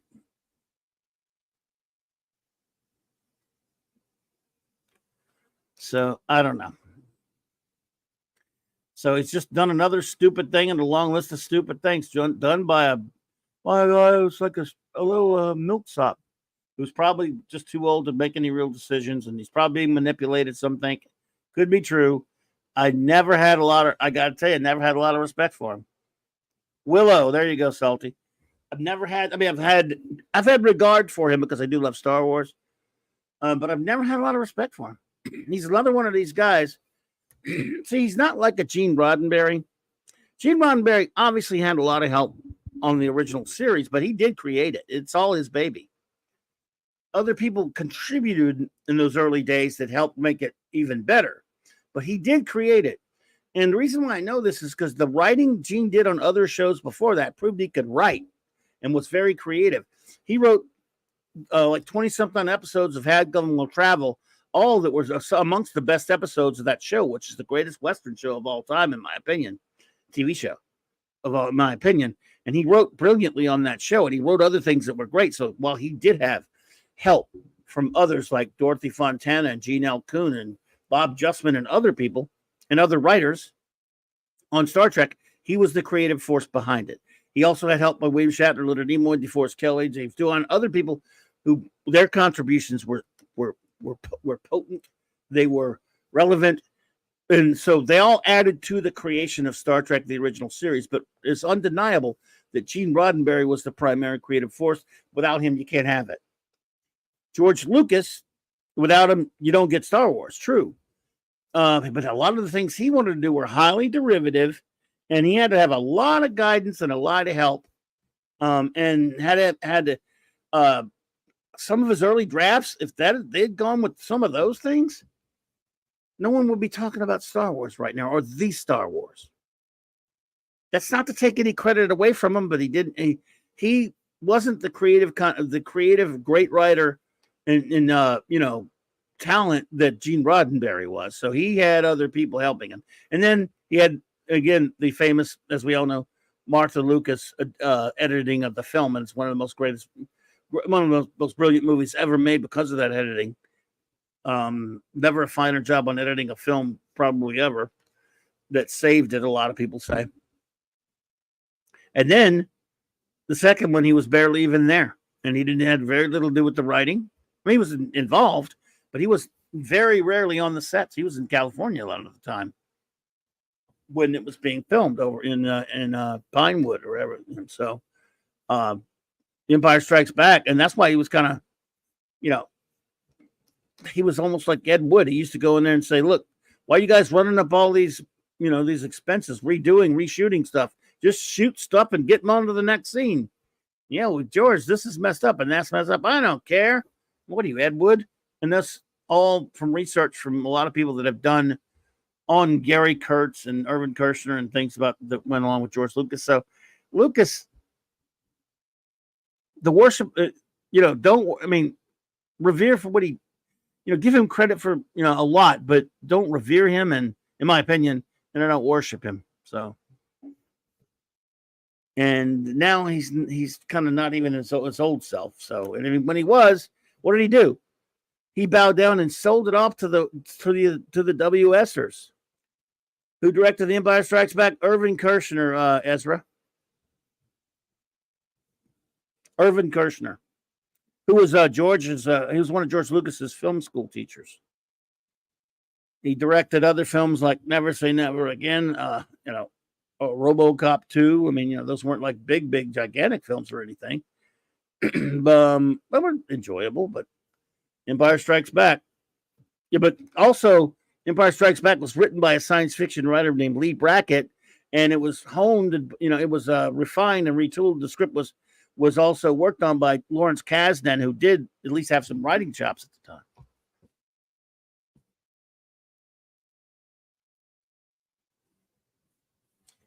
So there's all that going on. So anyway. Sorry, I didn't mean to go down the rabbit hole about George, but that's just my 2 cents on George. I don't have a lot of respect for him, to be perfectly honest with you. I love Star Wars. Well, real deal Star Wars. George directed the first Star Wars film. Ezra, he did. He directed it. Yeah. He did a good job. He did a better job on that than he did on anything else he ever directed. I mean, actually, not necessarily. I mean, American Graffiti was pretty good. That was a good movie. THX 1138 is definitely different.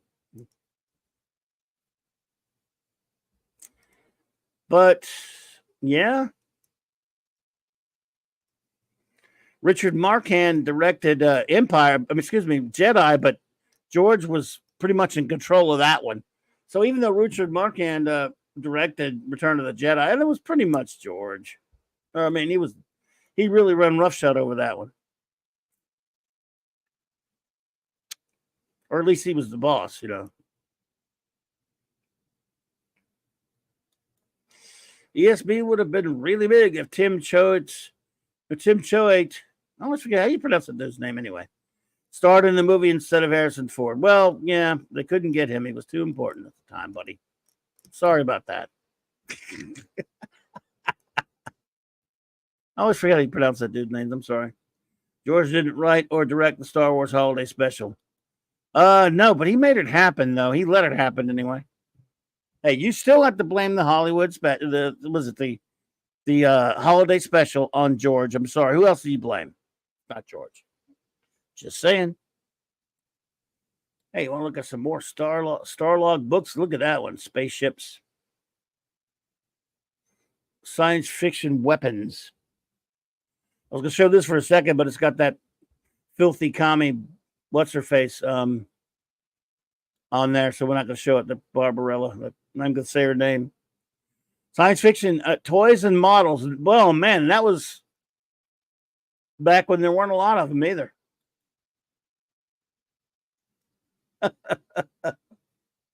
Cool stuff. Yeah. Oh, boy, oh, boy. I like Han Solo, Luke Skywalker, and then Luke Skywalker because I hate Mark Hamill. Well, Mark Hamill's a douche.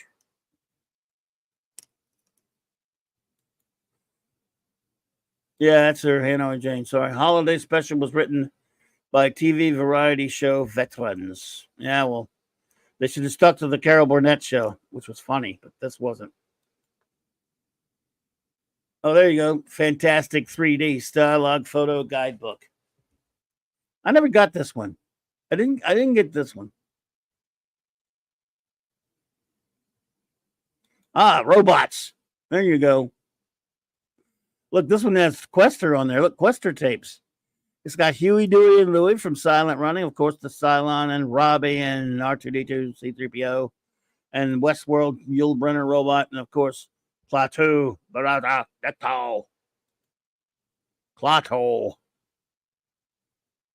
Very, very cool. Man, these were some cool books. I didn't buy all of them, but they were cool. But after a certain issue, I never missed Starlog, I'll tell you that much. Oh, there's one. Starlog Photo Guidebook Special Effects. That was from the 90s. There's an older one there, though. It's got Superman, Buck Rogers, and Silent Running. Is that Saturn 3? No, maybe not. I don't know what that is. That might be Star Wars. And Altered States. Oh, that one's got Dragon Slayer and Wrath of Khan and Raiders of the Lost Ark. Dark Crystal. I can't see that one well enough to tell what it is. Oh, cool. Glotto. Rado. Clockhole was my name in college, says Zathras. You were a big silly, Zathras. You know that? But we like you. So Lucas had very little involvement with the holiday special, and it was done by people who didn't know what Star Wars was. History repeats itself, yes. And that it came out in what was it, late 78 or 77 did it come out? I can't remember now. Was it 77 or 78 that that stupid thing came out? I think it was 78. Because Star Wars had been around for a pretty short time, of course. Shit, I can't remember the year. I can't remember the year, but the good thing is we're here, so someone will know it. With my garbage memory, it's just good I got all you guys, because you always remember stuff.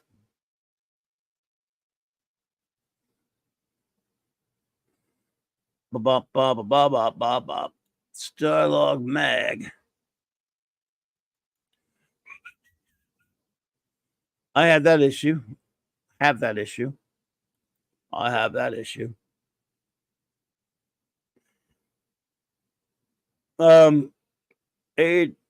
We had magazines like that in the UK. That's called Starburst. It wasn't Starburst in the UK. I do believe it. I could be incorrect. Adrian James. I think it was made by Starlog, but it was called Starburst. You know, we actually got those over here sometimes, or they would. You know, I mean, every time I would see one at a comic shop or somewhere, I bought Starburst. Is there? Yes, right. It was basically your Starlog, but I think it was actually produced by Starlog as well. Now, this right here is the first issue I ever got a Starlog. Number 39. With Buck on the cover, baby. A whole new world. I mean, oh man, look, we used to go to Walden's. I'm sure you all remember Walden's and B. Dalton Books and what have you. And man, oh man, when I saw this thing, I'd already been getting some of the, the photo guidebooks, of course.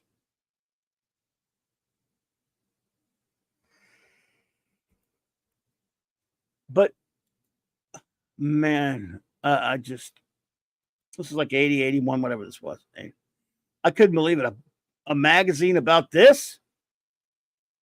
It's got Buck Rogers on the cover. It's got a Galactica article, the Hulk, and Mork and Mindy, for God's sake. It's got an interview it's got a Star Trek article. It's got a Battle Beyond the Stars article and the special effects. Tom Corbett, Space Cadet, Kid Vid lineup, sci-fi soundtracks. Oh my God, sign me the crap up. That is for me, baby. Zaffa says, Clobby, Captain Decker, Starlog hangs it on the ceiling above his bed. No, Clobby, Captain Decker, okay. Yeah, we got a little Stephen Collins joke in there, folks. Thank you. November 1978 says, what 78? What's that in reference to?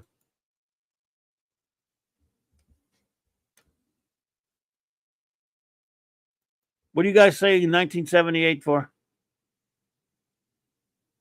This mag I'm pretty sure this mag was like 80, 81. This one. So you guys are saying, one of you says 1978, and I'm saying November. Oh, the Holiday Express, 78. Okay, thank you. Don't worry about it, Zathras. You're cool, dude. You're cool. Did anybody buy Cinefantastique? I used to get that too.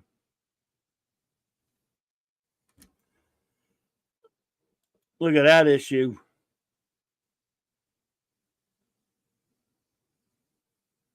And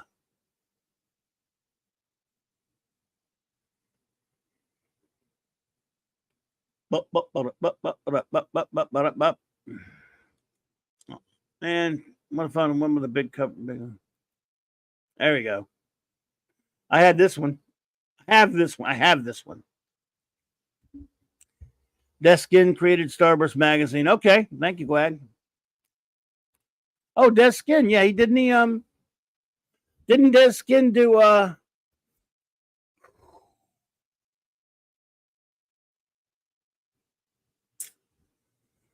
he did some other mags, right? Well, I know. Well, Wag will be able to. I mean, it was a Wagner. Let me know what did Des do? Didn't he do Marvel UK? Okay, thank you. That's right. Thank you. I like Cinefantastique more than Starlog, but it was a lot more expensive, says Gwag. Yes.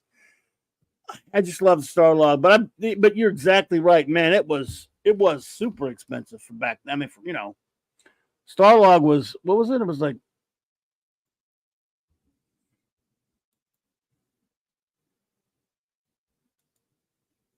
this cover price on this Starlog is $1.95, man. So it went up to like, by the time I started buying, it was like two something, $1.95. But it was freaking, I mean, Cinefantastique was $7-8. Small format. It was a thick magazine. Yeah. Well, it was Cinefantastique, then it was Cinefex as well. How many Starlight magazines do you have? I have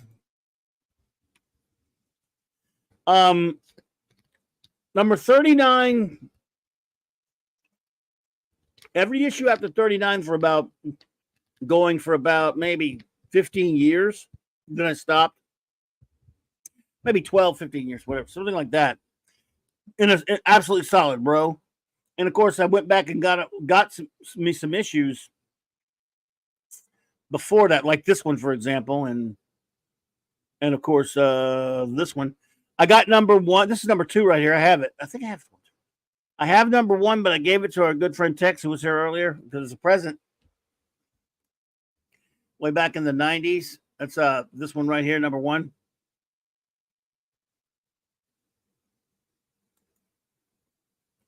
I have this one. Oh, there's a picture of number 1 right there. I had number 1, not when it first came out. I went back and got it when it was like $10 or $20, and it was pretty steep back then. And then I gave it to Tex at some point back in the late 90s.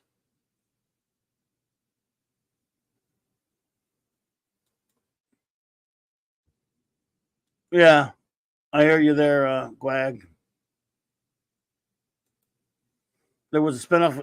How about Media Scene Preview? You guys remember that? Later called Preview, Jim Steranko's magazine. That was a cool mag. I have a bunch of those. I wonder if I can find.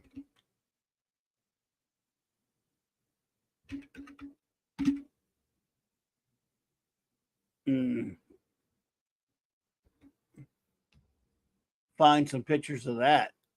Yeah, buddy. Who remembers Media Scene? Anybody remember this one? Let me show it to you.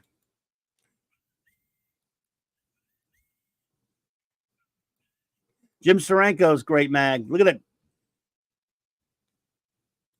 This was, of course, throughout the 70s. I have a bunch of these. Later, they called it. It got changed to Preview. Anybody remember this one? It covered comics also, but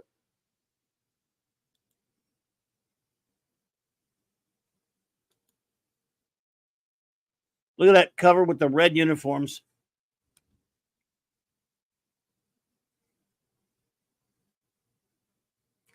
Jim Steranko's mag. Anybody buy this one? I know with this crowd, there's no way I'm the only one that ever bought Media Scene or when it was called Preview. Yeah, Cinefantastique was cool now.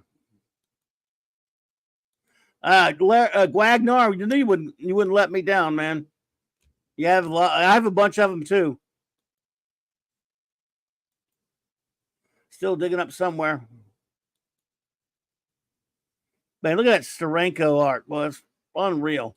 Look at this one right here. This one I don't have. My God, I bet it's expensive now. Look at that Buck Rogers Steranko art. Unreal, man. I want that one.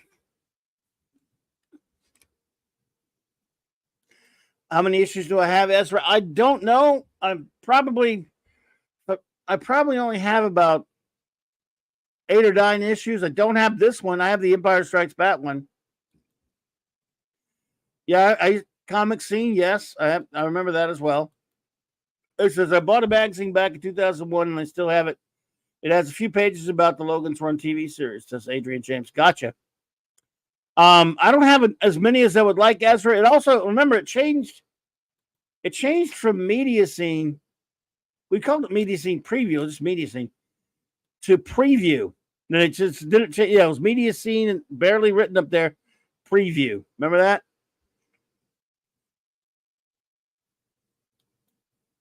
There's the Star Wars issue. This Empire Strikes Back issue is a fold-out cover. There it is. Look at that. It's not the biggest written. You can't see it well, but that's a double cover. I mean, that's a a wraparound cover, I should say.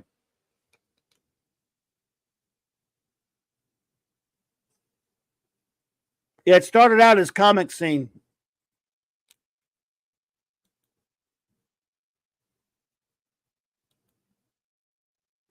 Yeah, Larry, that's the same mag. He just later called it Media Scene Preview, and the word Media Scene's tiny at the top. It was called Preview. That was its final name. Started out as Comic Scene, like Wag says. Then it became Media Scene. Then it became Media Scene Preview. It was Jim Steranko, the great artist. And man, look at these covers. There's Media Scene. This is when it was Comic Scene right here.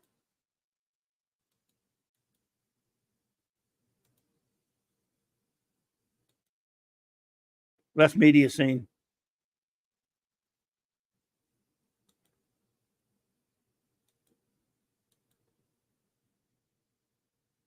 Damn it. I lost the Comic Scene one. Oh, there it is. Look at that Doc Savage cover. I know you can't see it that well. I have both volumes of the Steranko History of Comics, Gwag. The originals, too. I got the originals from 1968 or 9 or whatever. I remember getting those back. I got them back in the 80s, early 80s. Look at that Media Scene issue with Planet of the Apes and Flash Gordon on the cover. Boy, look at that cover. Number one would love to see these covers. I mean, I've shown some of these before, but there's the spread up. That Empire cover is beautiful, man. What a poster that would make. Jim Steranko is fantastic. Cinescape magazine was called. Yeah, Cinescape, the magazine was called. Yeah, I remember Cinescape. Okay, yeah. Yes, those Steranko mags are gigantic. Gwag. Still have both of them. It's cool seeing these media scenes. Oh, look at that. Man, I always wanted this issue. Look at that, man. Exclusive this issue, Galactica. First coverage of the new TV science fiction spectacular by the FX crew that gave you Star Wars. Science fiction special. Exclusive previews of Star Crash. Empire. And it was Empire. Not Empire Strikes Back. This is might be Empire Strikes Back. Yes, this is it right before Empire. Superman, Ralph McQuarrie, Joe Johnson. Look at that, man. Look at this Steranko art. Holy crap. That's for the Cyborg. $6 million man poster by Steranko from Media Scene. Man, what do you think that's worth now? Ezra. Yes, not only is Ezra, not only is Jim Steranko still alive, every Saturday or every Sunday night, one Saturday or Sunday, maybe one of the two, he does this thing on Twitter down X where he gets all of his, he just tweets out everything, gets in Twitter conversation with a whole bunch of his fans and stuff, and he does like a little back and forth with them for a couple hours. It's pretty cool. Now, I got to sort of meet him. Yeah, I love Jim Steranko, don't get me wrong. But I was standing in line. This happened to, I'm not the only one this has happened to. He loves to talk, which is, great. Love the guy. But, and I didn't have a lot of money, but I wanted to buy the book he had on the table, which was like a $50 book or something, to get him to sign it because it was Jim Steranko, So I go up there and he's talking to someone in front of me. I was like, one guy in front of me. That's pretty cool. I'll wait. I did have to go somewhere, but I'll wait. And I'm standing there. Look, I am not easy to miss. Excuse me. I'm not hard to miss. He knew I was there. But he's just chattering with the dude, all this kind of stuff. I waited 20, 25 minutes, man. And I'm thinking the more I waited, I'm like, it's got to be soon. Got to be, man. And I just got to a point where I just started, I'm not angry so much. It just, even though it bothers me, but I'm standing there, it just didn't work for me. I was kind of aggravated. So I bailed and I walked away, man. I was bummed out, man. Because it was Jim Steranko, dude. I wasn't going to take much of his time. And if I did finally get in there and stand there, and I'm not the most impatient person in the world. I could have waited if I thought it was going to ever happen. But I was like, man, you're going to spend like 40 minutes with that dude when you got a customer right there, the guy wanting to meet you. And I was like, oh my God, I was getting depressed and annoyed. I had to go somewhere where everybody was waiting on me. So I was like, man, this is just sad. Yeah, so I missed out, and he's still alive. And if I ever saw him at a con again, I think I'd probably try again just because he's Jim Steranko. He's not getting any younger. But look at the beautiful covers on Media Scene. That was amazing, dude. And I only have a few of them, man. Because see, by the way, you couldn't get this on any newsstand. Or no, well, let me rephrase. For these early issues, you couldn't get on just any newsstand. Distribution down where it was non-existent where I live. For Media Scene, when it became Preview, it was on more newsstands. But at the time, when it was Comic Scene, I think it was mostly west and the coast, maybe west and east coast. And it may have been just comic shops, distributors. And I think even when it was Media Scene, it was just comic distributors and stuff. I'm not sure exactly what his distribution was like. But man, oh man, it was a great mag. And some of these covers are beautiful. I mean, wow, look, he's got a Charles Bronson cover. 75 cents. That's issue number 11 right there. Look what he's covering. These are current movies at the time, man. Look at Death Wish. Phantom of the Opera. My boy, classic comics were like that.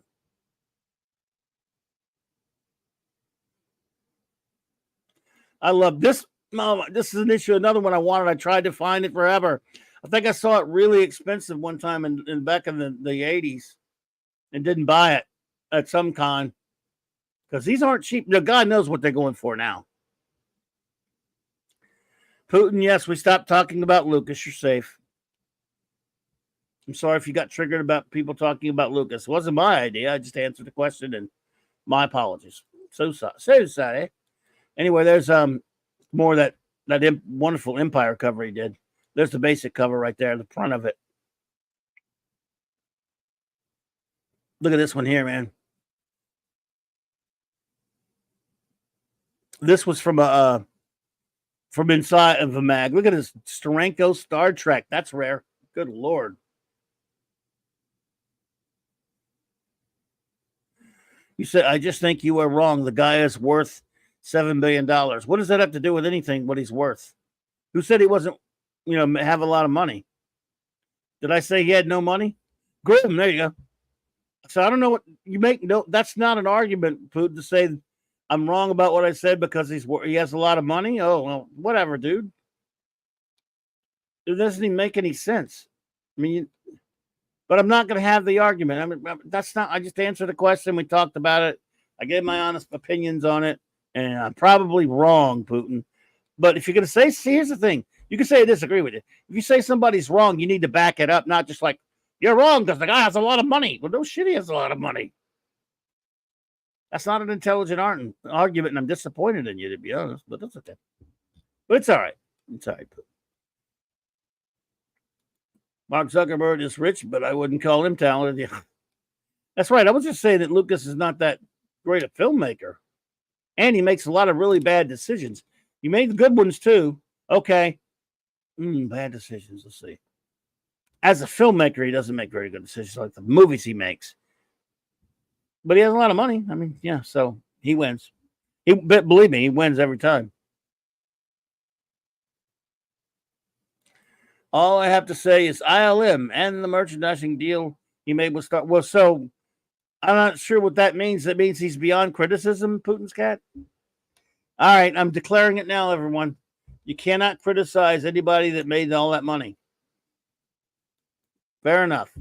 Well, look, he's doing better than me, so what does he care if I criticize him? I mean, well, everybody's doing better than me, so that's not really much of a metric, granted. So, but I guess I'll just, hey, I'm pretty sure George is not listening. So you never know, he might be. He might be really offended by what I said, or he's probably not. I'm going to go out on a limb here and say George is not listening. And if he is, he should be saying, well, what do I give a shit what some loser down there says? Some fat loser in Louisiana says. So, whatever, man. I'm sure George is going to be okay, Putin. He'll be fine. You remember Star Blazer? Not the British Thompson book. Same name. Short-lived movies, reviews, and basic. But yes, Star Blazer. I do remember that mag. I remember Star Blazer. I may have even bought some. Could not be reached. How's it going, Grim? And so anyway, yeah, but anyway, this was a cool. What a great magazine. Yeah. It was so much better when they had Steranko covers, by the way. These Steranko covers were incredible. But he started doing these stupid, boring photo covers. Well, this was a great one right here with Wonder Woman. Look, I love this because it's got Popeye. This was a good mag. But when it became preview and just the girly mags, yeah. Look at that. Sybil Danning. This is when he started to make his money, though. Making some money on it. I got to give him that. I bought it.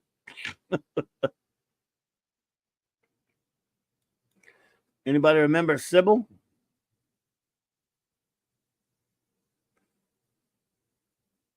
After Star Wars, sci-fi magazines exploded all through Starlog. Yep. Yes, sir. Anybody remember Sybil Danning? Mm-hmm.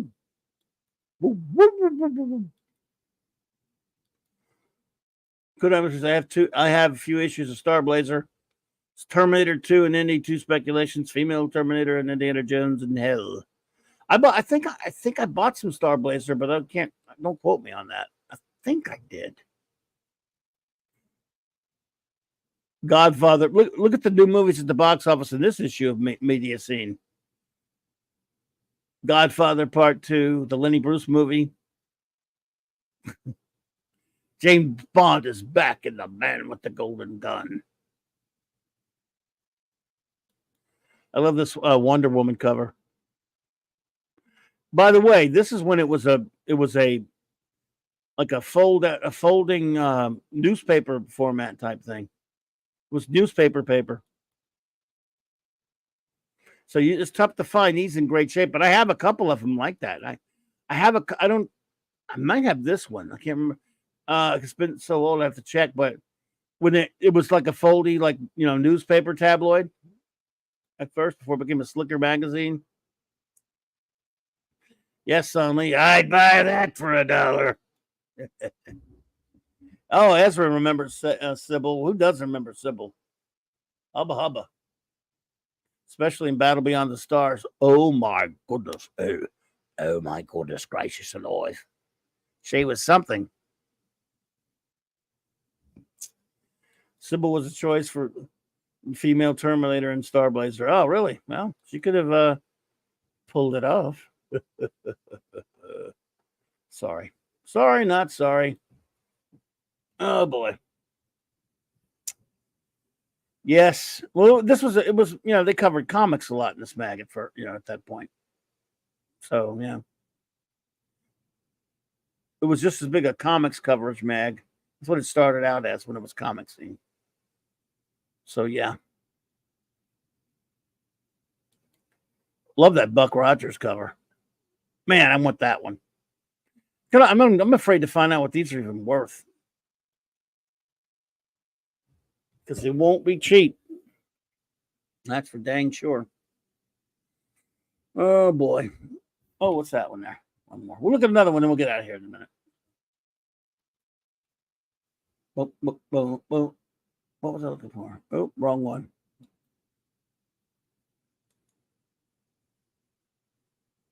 Lee Brackett's Start. Wow. Look at that. The Star Wars that never was. I think I had this one. Might have been that one.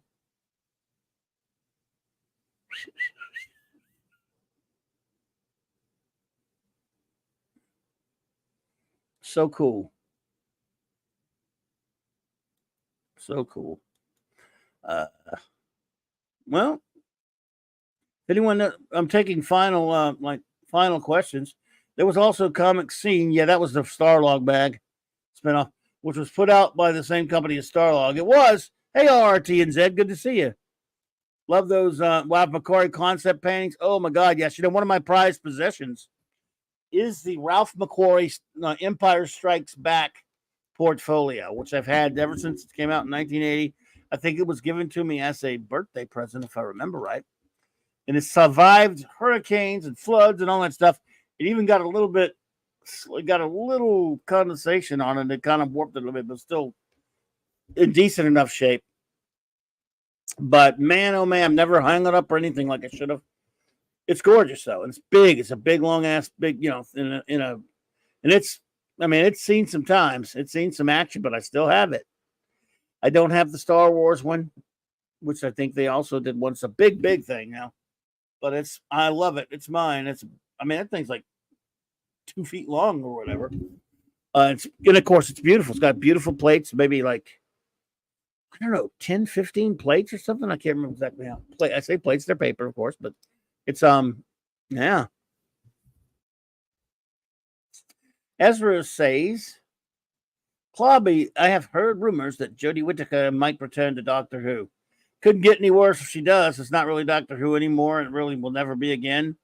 I would not look as bad as it is now. I wouldn't be surprised by anything. I've not heard that. It's such horrific trash now, and that last trailer is, mind-bogglingly cringe-inducing. It's the point. It's scary. I never thought I could cringe that much. God, beautiful art by Jim Steranko, man.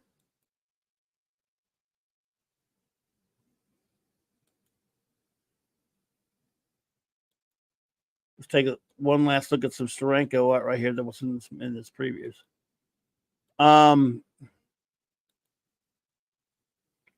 Look at that Steranko Sherlock Holmes art. Is that not incredible or what?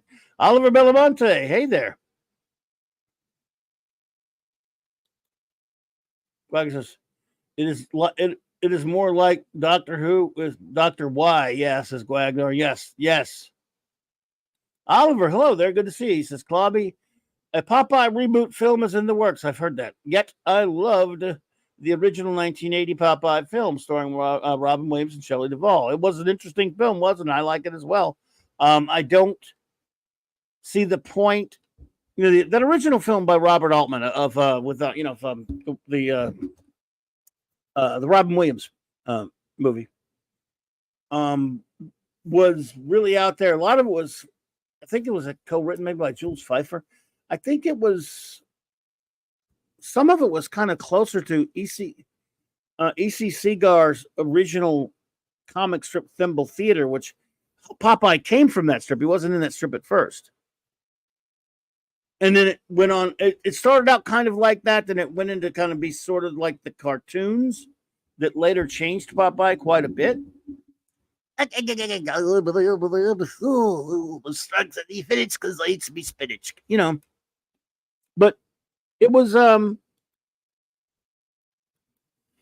it's a weird film because it's Robert Altman. He's weird. Who made one of my favorite movies, MASH. But when that film came out in 1982, and it did not do well, unfortunately, but when it came out, Popeye was big. Okay. The strips, the Timothy Timothy strips were never the biggest comics in terms of famous, but the cartoons were gigantic. No kid, there was no kid that didn't love Popeye. I loved him. We all loved him. I still wouldn't eat spinach, but there were a lot of kids that their moms were able to make them eat spinach because of Popeye. I was the only one that held my ground. Ugh, I won't eat spinach, but most people will eat spinach, and for my generation, people who do, they can their moms can thank Popeye. I'm stuck to eat spinach because I eat me spinach. But the cartoon was the big thing. What was it, Jack Mercer or whatever did the voice? One of the voices. There were a couple of other voices, but so Popeye was Jack. I mean, he was in the zeitgeist, and this movie still did not do that well, but neither did the Flash Gordon movie that did that well. They were both very popular that year. Empire Strikes Back just wiped the floor with everything. But still, this is now freaking 44 years later since that. Does anybody really know who Popeye is anymore unless you're old? They built for the Popeye movie is just in use as a tourist destination in Malta. Oh yeah, I've heard that.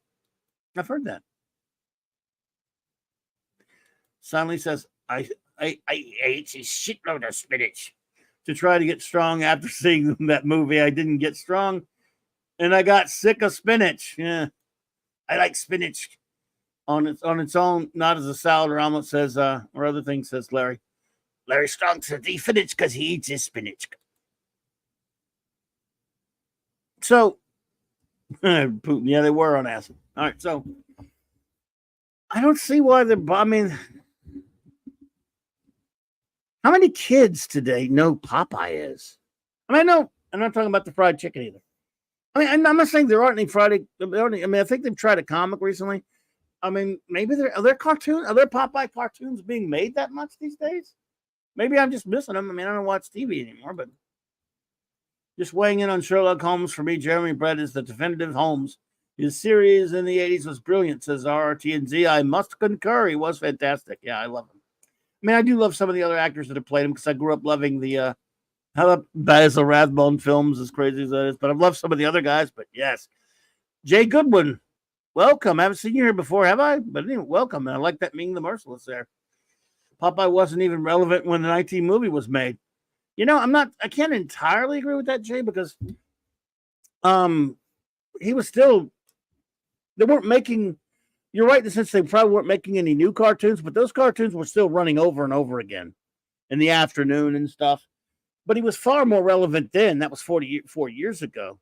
So if you say that for 1980, now he's not relevant at all. And I love him. I love Popeye, man. Who doesn't love Popeye? Oh, Popeye, this is right here. I mean, I love him. And now Tyron Lespis wants spinach. So Ezra also says Jeremy Brett is Sherlock Holmes. Period. I understand. So I saw him. I'm just saying, I don't know. I'm not so sure there needs to be a Popeye movie. It's not going to make any. No one's going to go see that.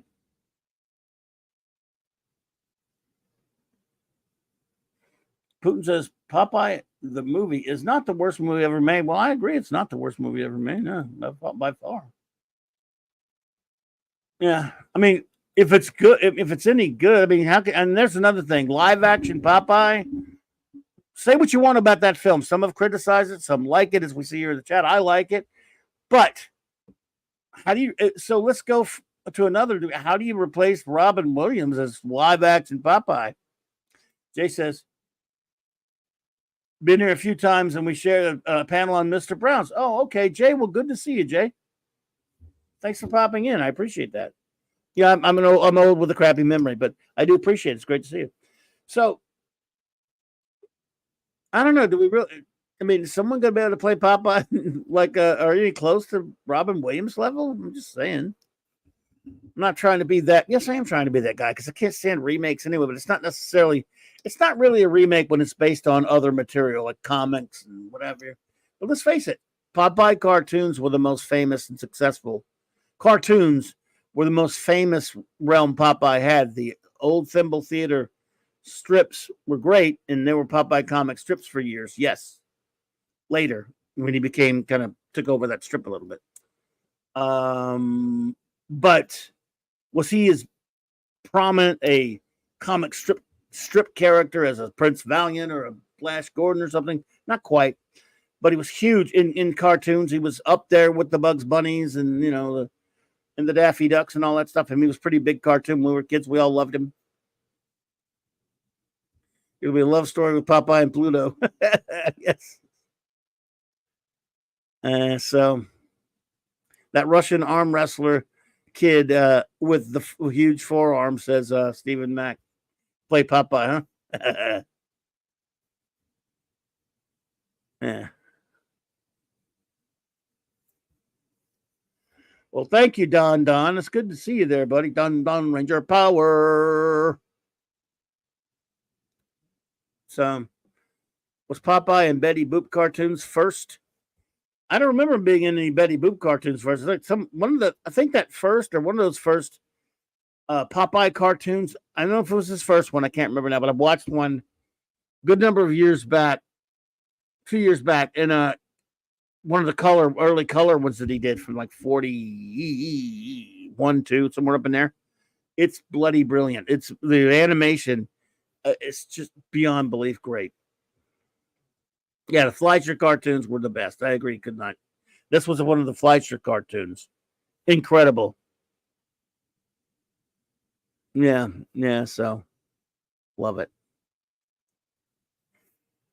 So anyway, well, we're gonna start moseying on out of here, folks, because it has been a couple hours, and it's not much going on tonight. Let everybody maybe get out of here early. So if no one has anything else, I'm going to start winding it down. Let's see. We'll do some show notes. How about that? Remind some people what's going on. What do we got coming up here? So tomorrow night, of course, I'll be hopefully over at Tom with Midnight's Edge After Dark with the gang there, 6 p.m. Central Standard Time. Hanging out with that august buddy. Talking some pop culture. Good night, Joe Dog. Good night. I'm going to say good night to everybody. So that will be fun. And then the Clubhouse.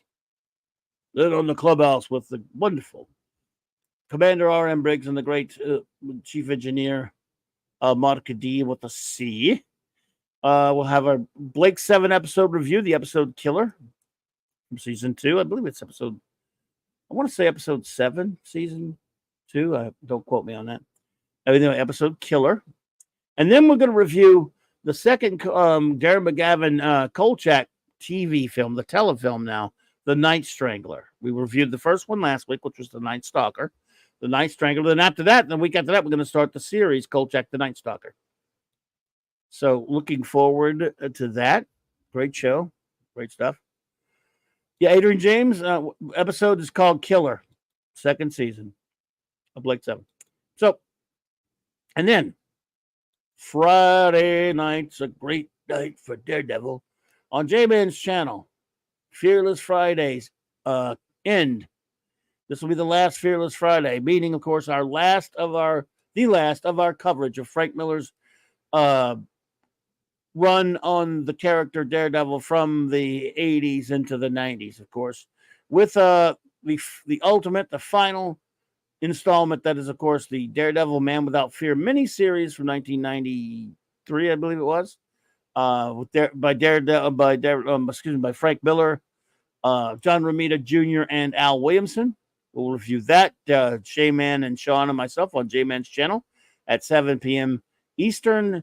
And then the following week, we start Fantastic Fridays. It'll be in the 4th month. We're going to have 4 issues a week of Fantastic Four, Jack Kirby's Jack King Kirby's legendary run on the most important Marvel comic, arguably one of the most important comics runs ever. Fantastic Four 1 through 102, and all of the first 6 annuals. 7 p.m. Eastern Standard Time on the Great J-Man's channel. Looking forward to that. My buddies Jay and Sean. Oh, we love doing these reviews. They're so much fun. We do them on Monday nights as well for the Legion. But anyway, there's that. Then there's Nick Weiser. I think my buddy 30 Flavors of Nick Weiser will be back for Friday Night Comic Shop Talk with the Friday Night Comic Shop boys. And that's always fun. I join them at 8:30 Central, and that's always cool. But, of course, Saturday Night Star Trek continues. All 4 of my shows here are 9 p.m. Central Standard Time each night. Mondays, Wednesdays, Thursdays, and Fridays. And on Saturday nights as well with Saturday Night Star Trek. It is the only 2 episodes, and then we'll do our season wrap-up because this is the Season 5 episodes reviews finale. But number 1 and I will close out the season, and then Mark will come on and help us sum up the season with those reviews. So very soon I'm going to be doing either show or videos I'm going to rank every single episode of Star Trek, the original series, maybe the movies. But until then, let's see. Sunday night, end your week in geek.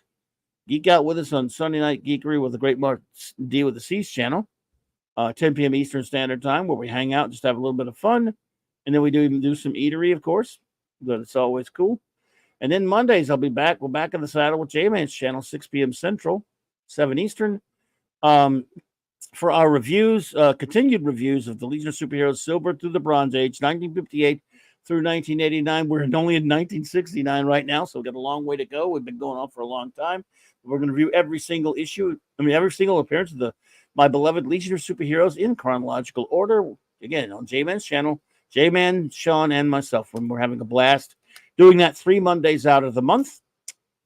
And Monday night, on Monday Night Mark C Comics Talk, it is, I'm going to celebrate the 60th anniversary of the aforementioned Hornhead, Daredevil, the Man Without Fear, my beloved character that I love very much, whom I've talked about quite a bit on my show over the years. I'm going to review issue number 1 of Daredevil, the very first issue from 1964, which cover dated April, even though it actually I think it actually was first released in February of 1964. But I'm going to review that first issue and then talk all things DD, because it is the 60th anniversary. That's again on 9 p.m. Central on Monday Night Mark C Comics Talk. So let me shout out our great wrenches. There's, of course, Eric K., Chris Persia, D. Bud Martin, Lord Thoth, J. Man, Maddie's Daddy, Stephen Cal-El, Phantom Outsider, Maximum Redstone, and Larry. And let me see what wonderful friends are with us in the chat tonight.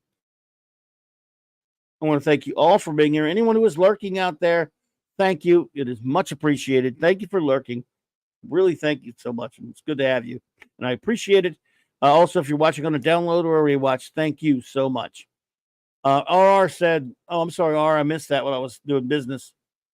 Clobby, before you go, imagine it's 1986. Alan Moore has been given one writing duties on Legion of Superheroes. Who does he kill off first? I don't even want to think of it, buddy, but I'll give it some thought. He'll probably kill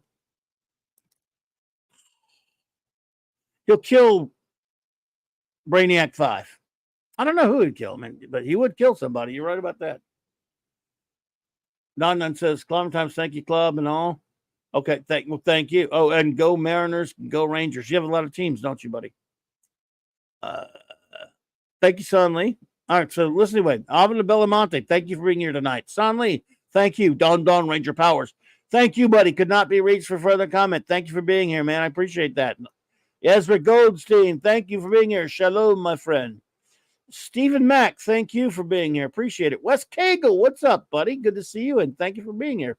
Zathras, have a good night. Thank you, brother. RRT and Z, thank you. Thanks for being here, my friend.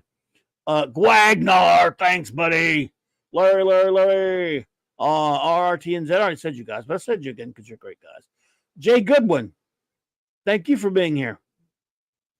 Appreciate. Good seeing you. Adrian James, thank you so much for being here. Joe Dog, buddy, thank you. Putin's cat, thanks for being here. Let's see. Got to get to some more. I think I've got most of these. Tyron Lethbridge, thank you for being here.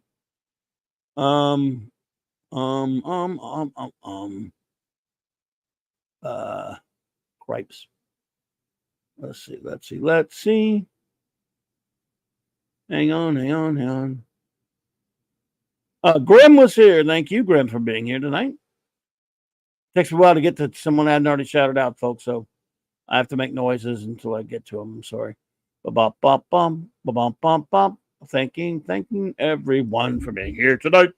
Thank you for being here tonight.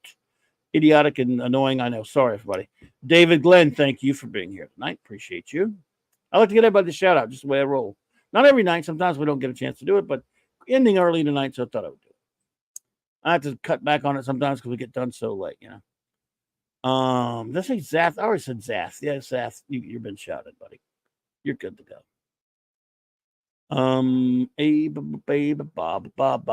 Takes a while to get to somebody. Salty, traveling, see my friend. Apollome's minion and the pupper. Oni.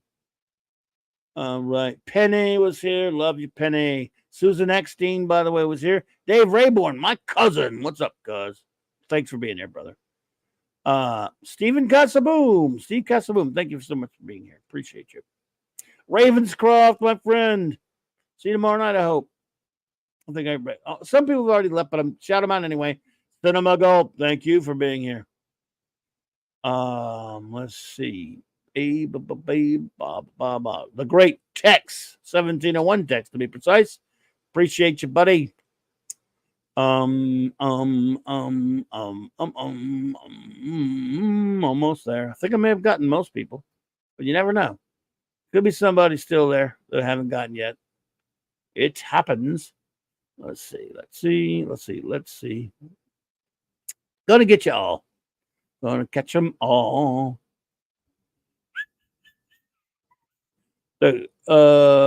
Oops, no, already got, man. So many people that have already gotten, but I'm thinking it's gonna be somebody though. There's gonna be somebody.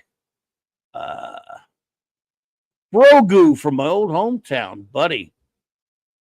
I know Claude Salling was here, so Claude Salling, thank you. DJ Ronnie J. All right, brother. I'm glad you popped in, man. DJ Play Nice. Also another DJ. Thank you. Thanks for popping in, my friend. Good to see you. Let's see.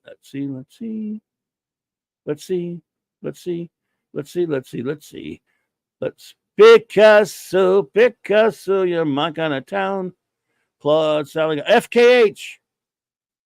Good to see you, buddy. Tim, thank you for being here. And I think that is probably everybody. Ezra Goldstein says, where's Mark D with a C? I do not know. He must have been busy, but shout out to him if he's lurking or whatever.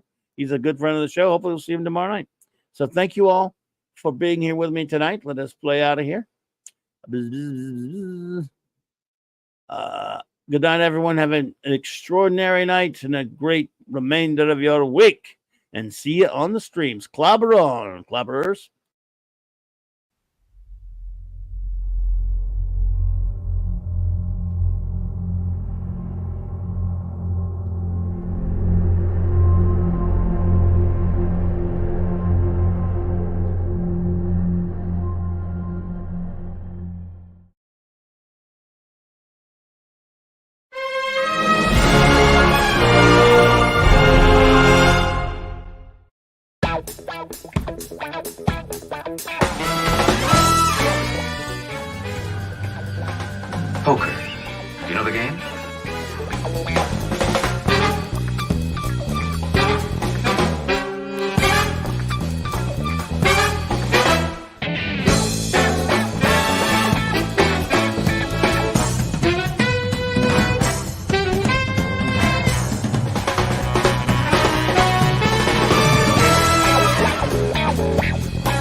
Good.